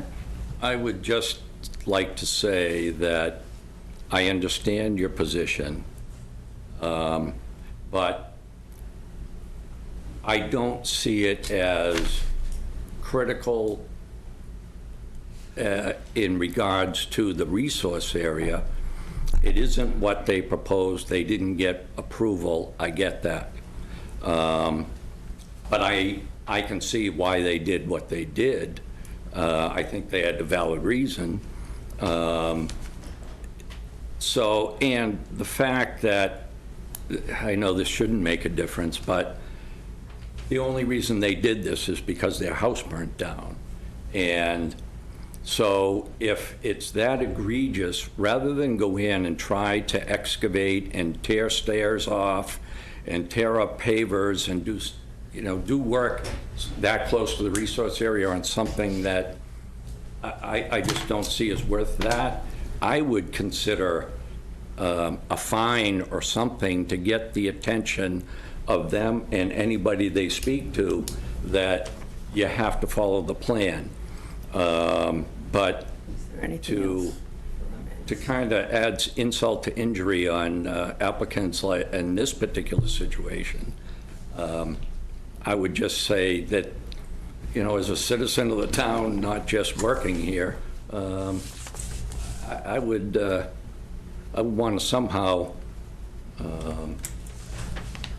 help them to understand without. They can come back and we can have that discussion, but that doesn't mean we have to provide additional accommodation. I think the next step is they need to come and talk to us, because they didn't do that they didn't do that initially, and I think that was a big misstep. But I don't know that. I agree that. I guess I don't want to be saying what we would, since we are where we are. My perspective is I don't want to say. I think we need to have them come in, have the conversation, and figure out what do we do.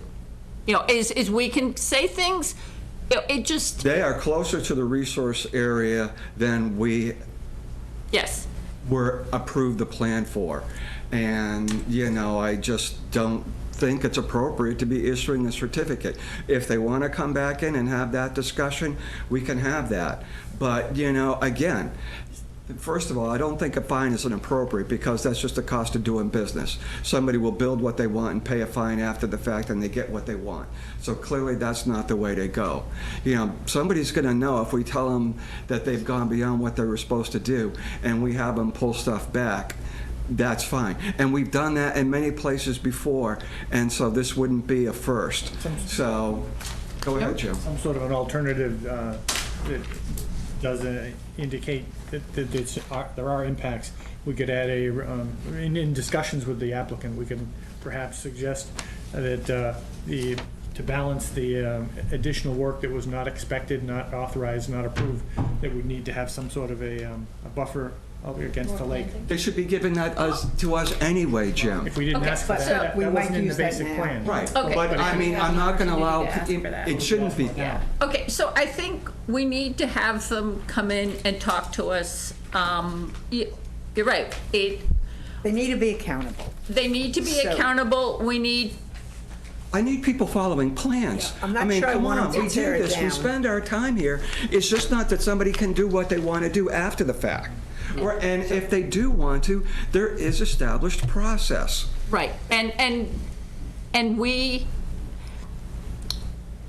need to treat everybody the same, and that includes when they go off and make unilateral decisions without getting approval. What did you say was a possibility of? Some sort of a buffer along the lake. But A trade-off? Yeah, it's okay, I'm just trying to understand. yes, It depends, yeah. so. That might be a solution as opposed to taking something down. I think the solution is to remove stuff that wasn't meant to be there, the patio and the additional stairs to go down the patio. Cut that off, and then we can talk about the rest. But there's a reason why we don't want people to be building so close to the resource area. And again, here, we've got additional line and everything else after the fact. So we're not going to issue the certificate of compliance. Tonight. We want the applicant to come back and we'll have a conversation. Okay.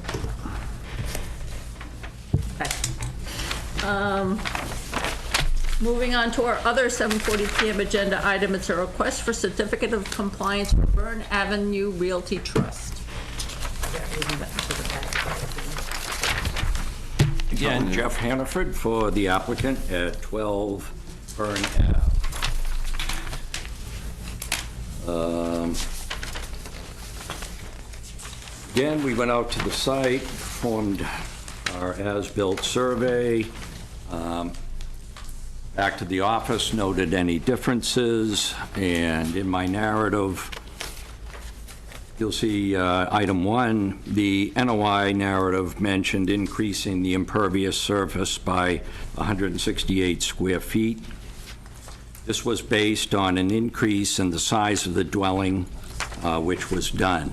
Effectively, the dwelling had a little jog in the back corner, and they squared it off.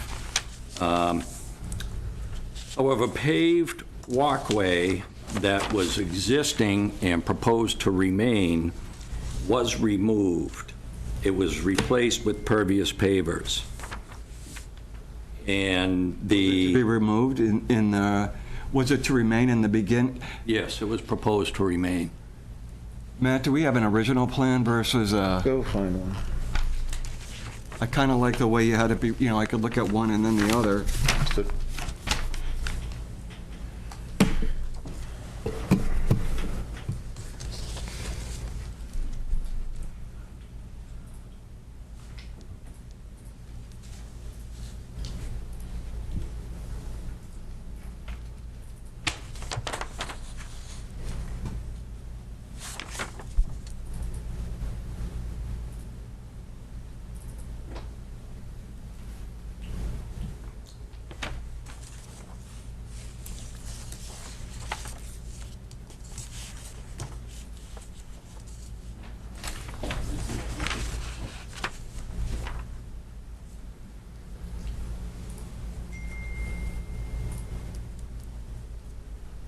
I was just waiting to see if Matt No, came no, up it with just, it. I heard the ding and it sounded like a microwave.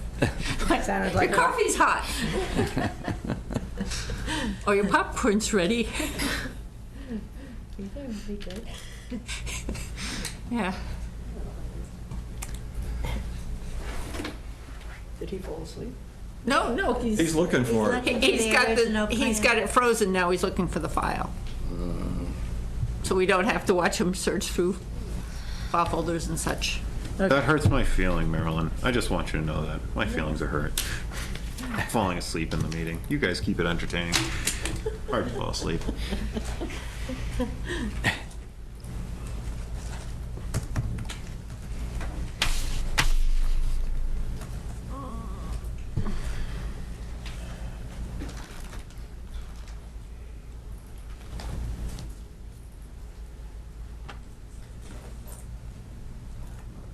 Proposed, existing, and Okay. Okay. So as you can see, the plan to the left was existing conditions. The plan to the right was proposed. And that walkway is in both plans. So that's a paved walkway? Yep. You see it on the right side of the dwelling. paved walk, paved walk. And so that's what they took out and replaced it with a purpose paver walkway? Correct. Could you put that back up again, Matt? I'm sorry.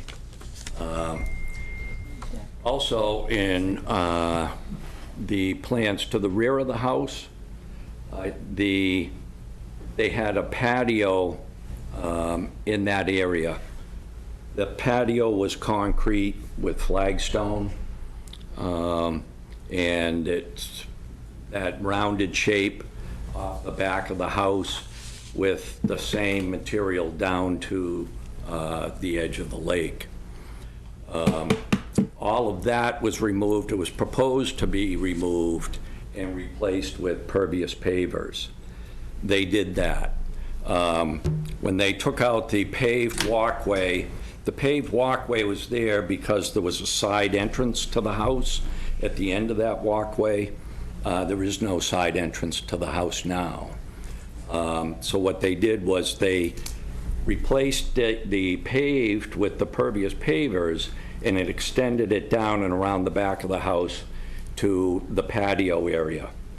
When I did a takeoff based on the as-built survey, there's a net decrease in impervious surface from what was proposed. That patio area is smaller than the original existing one, and by removing the paved walkway portion, it ended up with a net reduction. It was only 7 square feet, but it was a reduction. On the left side of the house, between the 50 and 100-foot buffer zones, they added a generator and AC condensers.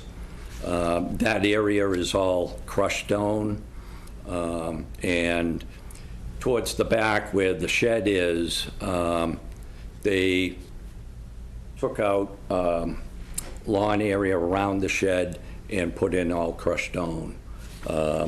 So those are the differences between the proposed and as-built. How far is the shed from the water? Pardon me? How far is the shed from the water? Oh, 15, maybe. Was it previously approved? I don't know if it was previously approved. It was shown as the existing shed on the original. It was shown as an existing shed on the proposed. The commission didn't require it be moved At the time? Okay.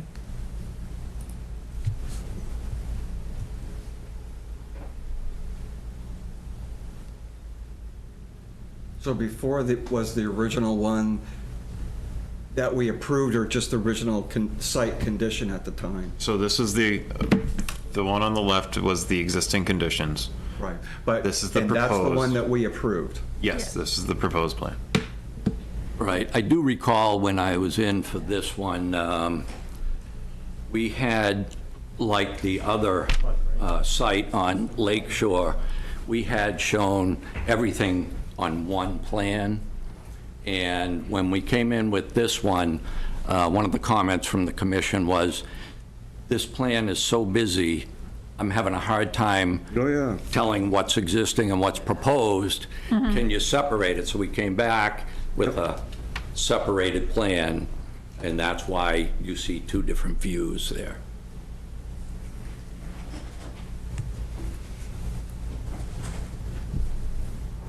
So do people have any concerns? Well, again, if somebody's going to decide to put in pervious pavers instead of, something else, again, if there are changes to a plan, we should see those, So or if they they're should come before us. So if they're taking out a impervious paved walkway, they should come back and say, can we replace this with pavers? They're doing Impervious. work, Or at and least, we would say yes, probably, but still. we or would- just even come in for an administrative approval by Matt. Yeah, from the agent. Okay. I mean, people are just taking liberties that they shouldn't take without coming before the commission and getting some sort of authorization. So do we want to have the applicant come in and have a conversation about this as well? I'm happy. I'm happy with that. Just to just to set the precedent that says, you really need, if you're going to make changes to your plan, you need to at least talk to Matt. Seems to me we also maybe should have that on everything that we put out. But It is on everything that gets These are put order out. conditions, right, not an RDA? Yes, this is an order of conditions. So There would've there's been- general condition 12 of the order of conditions. Says Work that- shall be Conform to what? conducted in conformance with the approved I got it. plans. Okay. There's a special condition of the draft That's what I of the special conditions, which says that work shall be done in accordance with the plans. Any changes, modifications, shall be reviewed and approved by the commission or its agent. Okay. Nicely recited. I'm just by memory. I get it. I like that. Okay. So have them come in. Okay. We need to do this. Yes. This is. Okay. So, again, we would like to talk to your client They're gonna love you. about making changes without having them, making material changes to a plan without having a discussion, at least with the commission's agent. Thank you. Okay. At the 23rd, or at their convenience. Yep. Have them reach out. Okay, moving on to our 7:55 PM agenda item. It's a public hearing for McKinnon, 17 Drew Crossing. Just duck it. Yes. Have a good night. Duck it.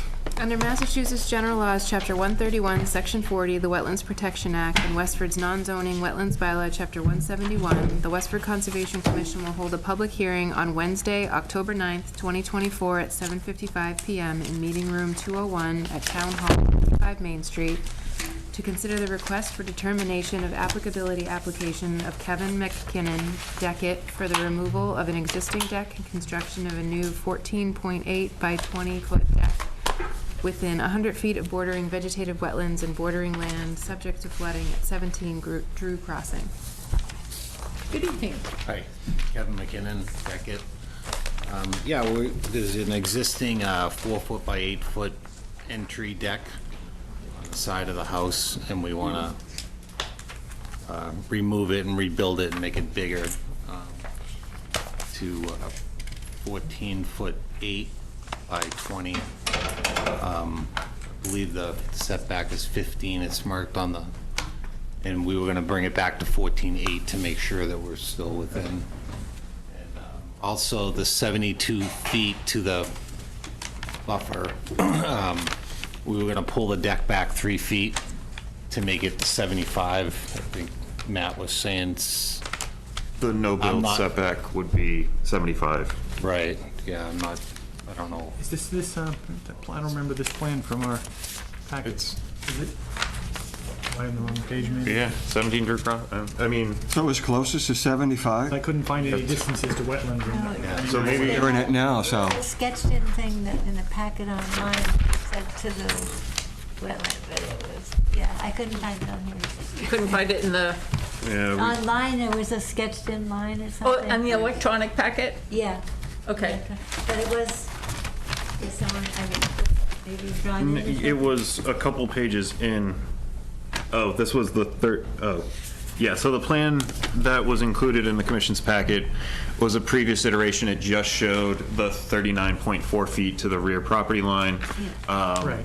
They, subsequent to filing, they revised the plan to show the approximate wooded marsh from the, it says from the town's GIS, and the septic plan for the property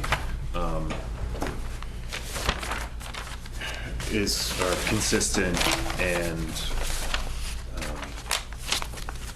the previous deck and the rear addition was approved by the former agent as a minor activity, if I recall correctly.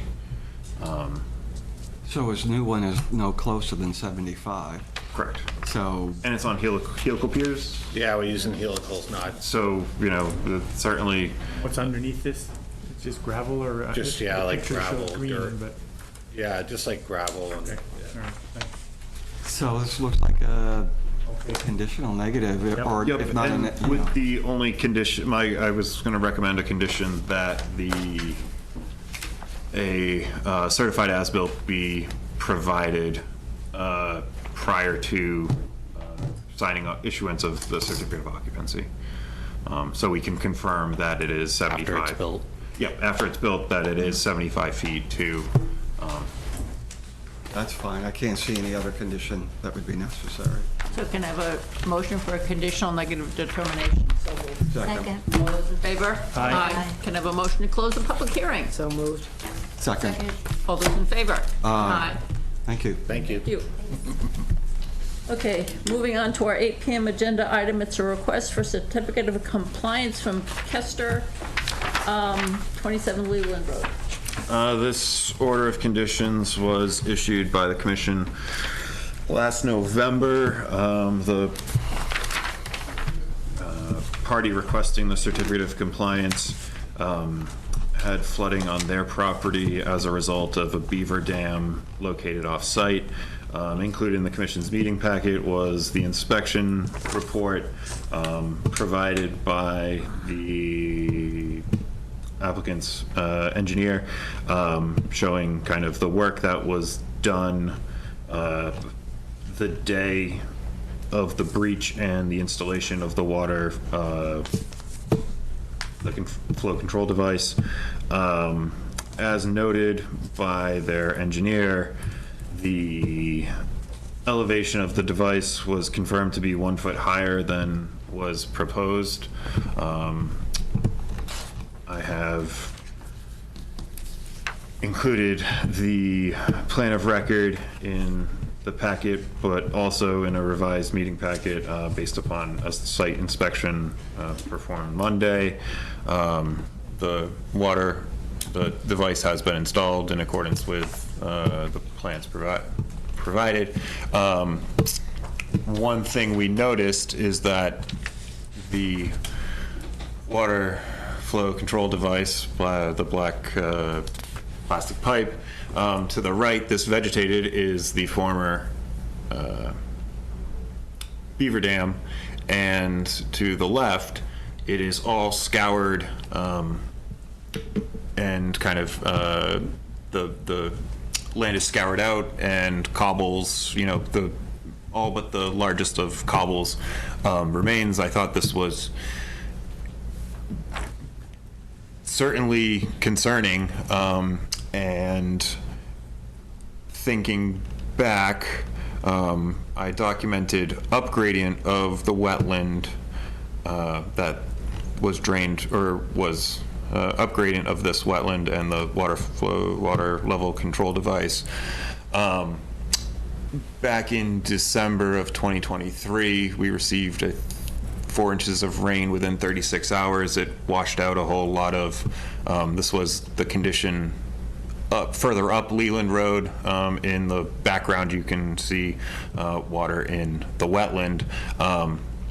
And my hypothesis is that the event that did it. It got exceeded and scoured out. yeah, or even, you know, what little was exposed when they breached, then got scoured out. You know, there was no evidence that, you know, human.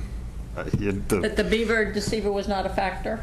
I think I don't have any proof that this alteration was performed by a person. It looks too natural. It's too naturally occurring. And so while certainly the conditions were anomalous and alarming, I think this flow of rain going into Easily have caused it. because again, this is only half of the watershed. Again, the other half is the wetland that drains underneath Drawbridge and behind Crown and Kings Pine. Hey, circle back. So I would recommend the commission issue the certificate of compliance, as certainly it was installed, well, albeit installed a foot higher. There's also no new beaver activity within the last 10 months. I mean, in the event the beavers do come back and do their work, I mean, the flow control device, I think, and there's special conditions in perpetuity that allow for the maintenance of it at the elevation in this location, you know, similarly constructed, in the event that, you know, a future homeowner wants to. Did you speak with Mr. Kester? Is he happy with the installation?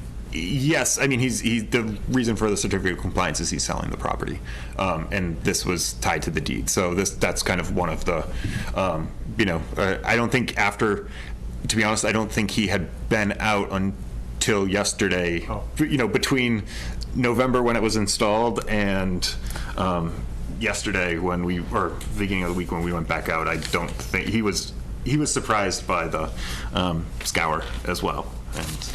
And you think that area will renaturalize? I think the bank is, I think it's certainly a more natural state than when the beavers had dammed it up, and it is consistent with, you know, the kind of exposed cobbles, and I think I certainly recommend the commission issuing the certificate of compliance. Can I have a motion to issue a certificate of compliance for DEP file number 334-1840? So moved. Second. All those in favor? Aye. Okay. Moving on to our next agenda item, request for certificate of compliance for Ryan Development, 5, 3, and 7 Liberty Way. The property owners have not made any headway on what the commission discussed at a previous meeting to issue the certificates of compliance. So we should continue? Okay. Or just Well- not act. Okay. But do we want it taking up space on the future agendas until they? I think they are, and their representative has projects before the commission. So while it does take up space on the agenda, it, you know, in the event that they do plant the 4 trees with which we want them to, we can act relatively efficiently and So it's tabled? tabled. Okay. Next is a request for partial certificate of compliance for DEP file number 334-0324, 20 Bose Hill Road. This order of conditions was issued for the construction of detention ponds associated with Vose Hill Road and the associated cul-de-sacs therewith. The attorney who reached out their client is selling their house. This came up during a title review. One of the limited special conditions for this early order of condition states this order shall apply to detention ponds 1 through 4, lots 22, which is our subject lot, does not include the construction of the house. In reviewing the project file, all 3 adjoining lots 11, 21, and 25 had previously received partial certificates of compliance. I stopped out. The slope is vegetated. The detention basin appears to be functioning. It's now looks to be a You wet. recommend issuance? And would recommend commission issue the partial certificate of compliance for lot 22 associated with 334-0324. Can I have a motion to issue a partial certificate of compliance for DEP file number 334-0324? Second. All those in favor? Aye.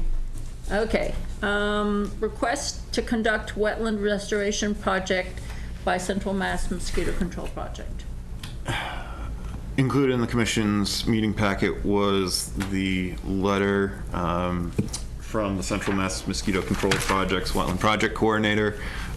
They're proposing to remove organic debris from the stream of Snake Meadow Brook just to ensure the water flows and mosquito breeding habitat is not Maintained? Established. So this property is 0290070 on this parcel. It was identified as this stretch. I have reached out to the trustees of the Meadow Lane open space, which is the parcel due north, which has a larger run of Snake Meadow Brook. They have received a similar request, again, because they're proposing from West Street up to Groton Road. And I had reached out because used it as an opportunity to reach out because of the conservation that the commission was granted on the Meadow Lane open space. They had discussed the trustees had discussed it and were amenable to the project, but wanted to get the commission's thoughts again, as the commission is the CR grantee, to make sure that the work is consistent with with the intent of the CR. Again, this is CR number 5. I think it was issued in the mid 80s. There are 4 prohibited uses. There are 4 permitted activities. This doesn't fall under either. There doesn't even appear to be a mechanism for how one could, if it wasn't specifically enumerated, there's no process for, asking, outside of the norm. So I think this is certainly consistent. The work is consistent with the intent of the conservation values of the conservation restriction. But if the commission would like to have a further discussion with the trustees, I can certainly. Do we want to discuss our parcel separately, or does it really make sense? So, if the commission wants to, it may be best to kind of separate into two separate thoughts. One being the commission's property with which they have care and custody of. The second be the Meadow Lane conservation restriction, or.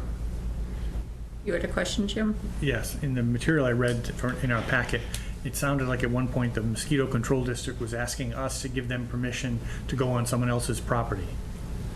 We're giving. We could okay the idea of the project and okay the effort of scooping out the excess organic material in the stream, but they ought to go to the property owner. So what was received was this form, the permission slip for water management work, job number.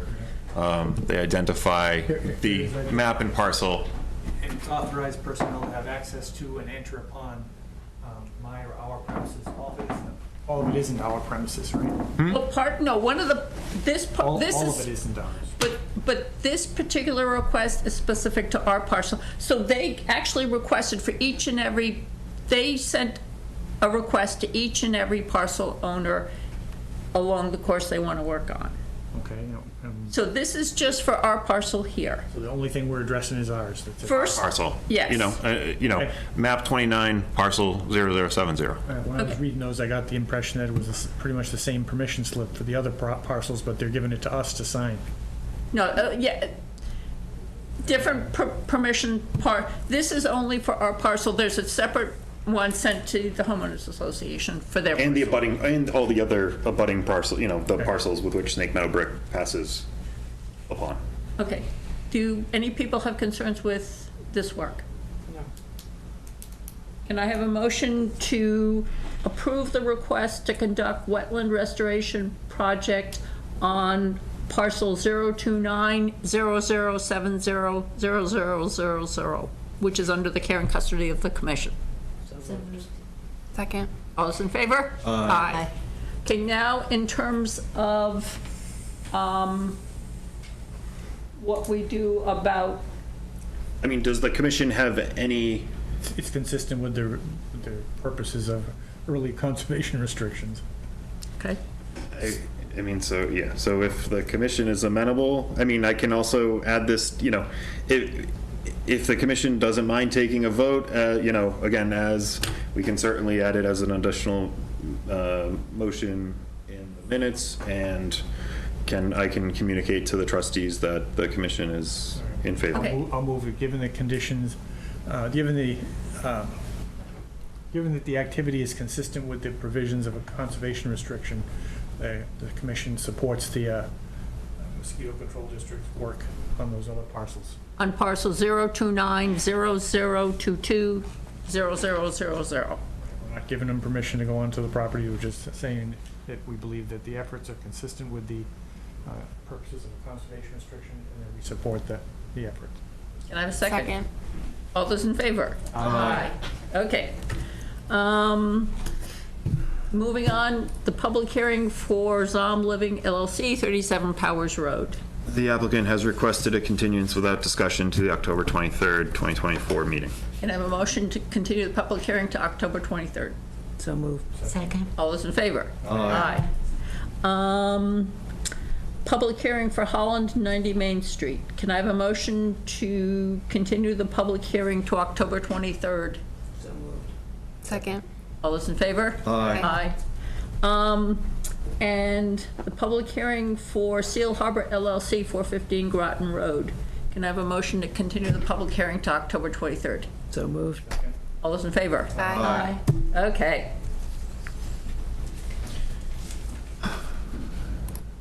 Madam Chair, if I may, I can certainly. Sure, go right ahead. The special town meeting, the warrant has been established by the select board. Included in it, while there are numerous zoning bylaw amendments, there is one article I thought the commission, if amenable, I would request support, and that is Article 9, authorize the select board to acquire by gift 2 vacant parcels of land located off Howard Road and 1 vacant parcel of land on Kersey Circle for general municipal purposes. The 1 vacant parcel of land on Kersey Circle is located between 16 and 18 Kersey Circle. This was the parcel, the Aubrey Acker land, the access onto the Adams, with which the commission did survey work for the entity that is donating the 3 parcels, wants to do it all at one town meeting. So I think it's for tax purposes. I don't fully understand it, but they want to divest all assets at the same time. The Kersey Circle parcel certainly does provide access from Kersey Circle to the Adams Conservation Land and also the Cider Mill Conservation Land. The other 2 vacant parcels of land, I can certainly pull up on the town's GIS, but one of them, they're located off of Howard Road, and one of them is the former trolley line on the north side of 495, between 495 and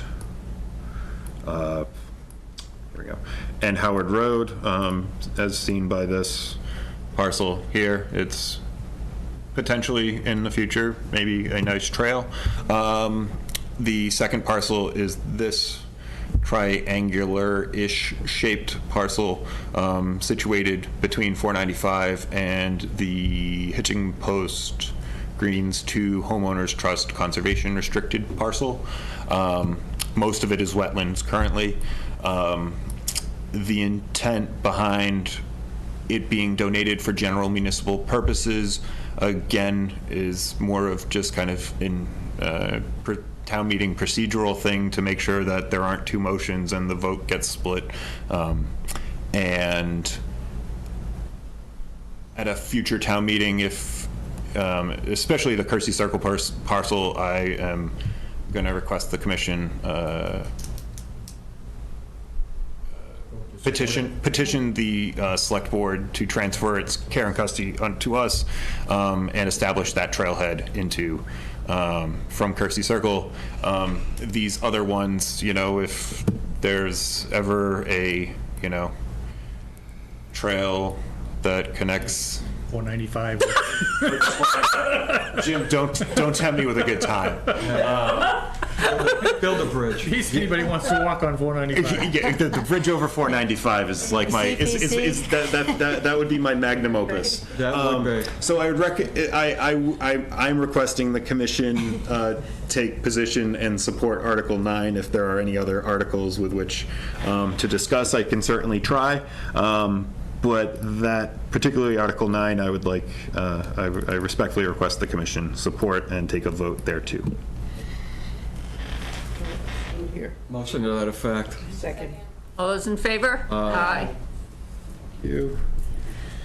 9. Okay.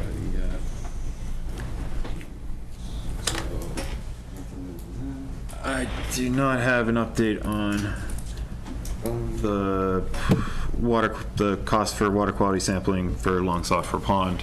Do we have the information of what we would want them to sample at this point? Yes, we received that at the last meeting. So now it's just a matter of getting a quote, a proposal for that. Okay. 20 Keys Road, I have not driven by since the commission's last meeting. I don't know how things are. The Stony Brook Conservation Area user concern, I think the resident who spoke during open forum raised some, kind of brought things up Which with one? that. The horses in the pond or the No, boats? during the open forum. There was. Yes, June. That was not. So boats. Yeah, it was the red canoe. Red canoe. Sorry, I'm losing it. And signs have not been put up, but I have intentions of doing so. And I did meet with the chimney contractor. Their proposal was very binary. The structure of the chimney was not of concern. They thought it to be structurally sound. But in its current condition, they do not recommend it being used because it's not built to code and there's not insulation to. There's no flue. Yeah, and so the bricks heat up and expand, contract, and that's likely causing the cracking. So one avenue was to do nothing and, you know, kind of just not block it off, but, you know, kind of just make it inactive and not usable.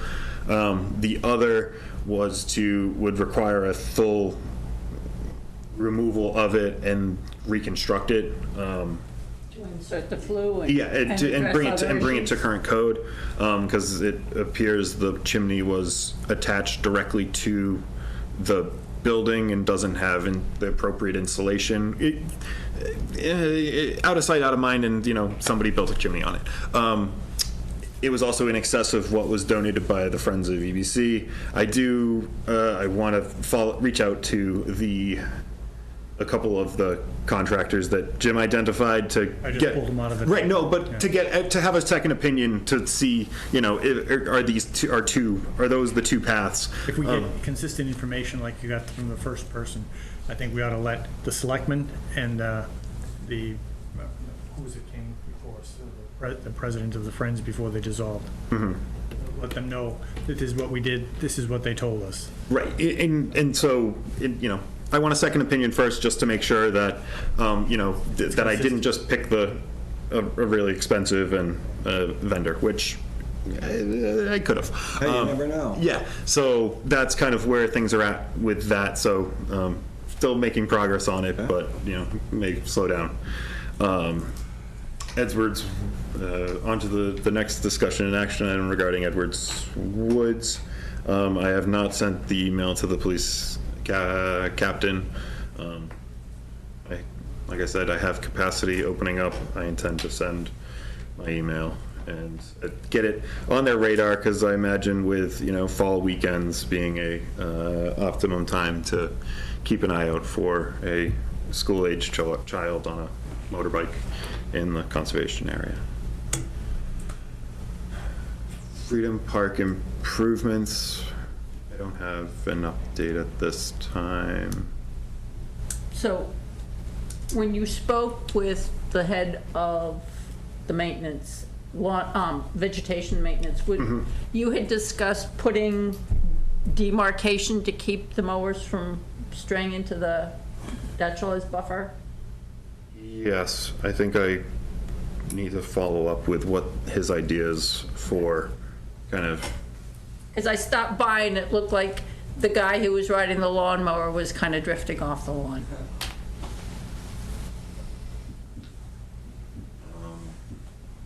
Summer Village CR, I do not have an update. I also do not have an update on the Jarvis Hill Estates. Again, I have capacity opening up. I will be following up with their trustee. Any other discussion? Yeah, I had sent you a couple of comments on the minutes.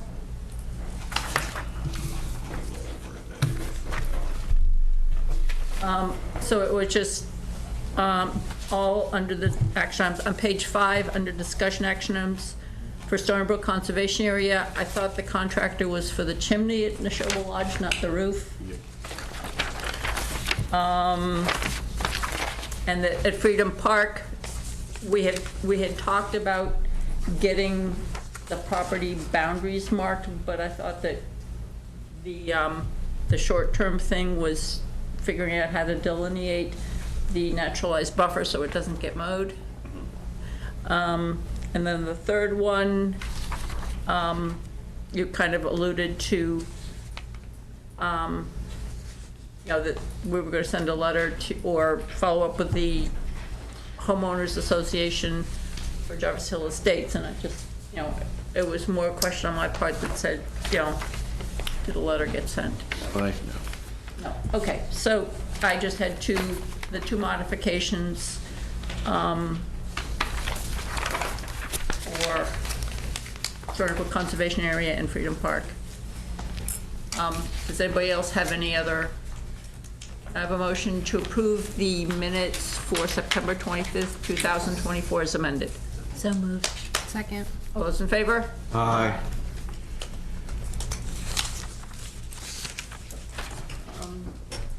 No site visits to report or schedule. Can I have a motion to adjourn? So moved. Second. All those in favor? Aye.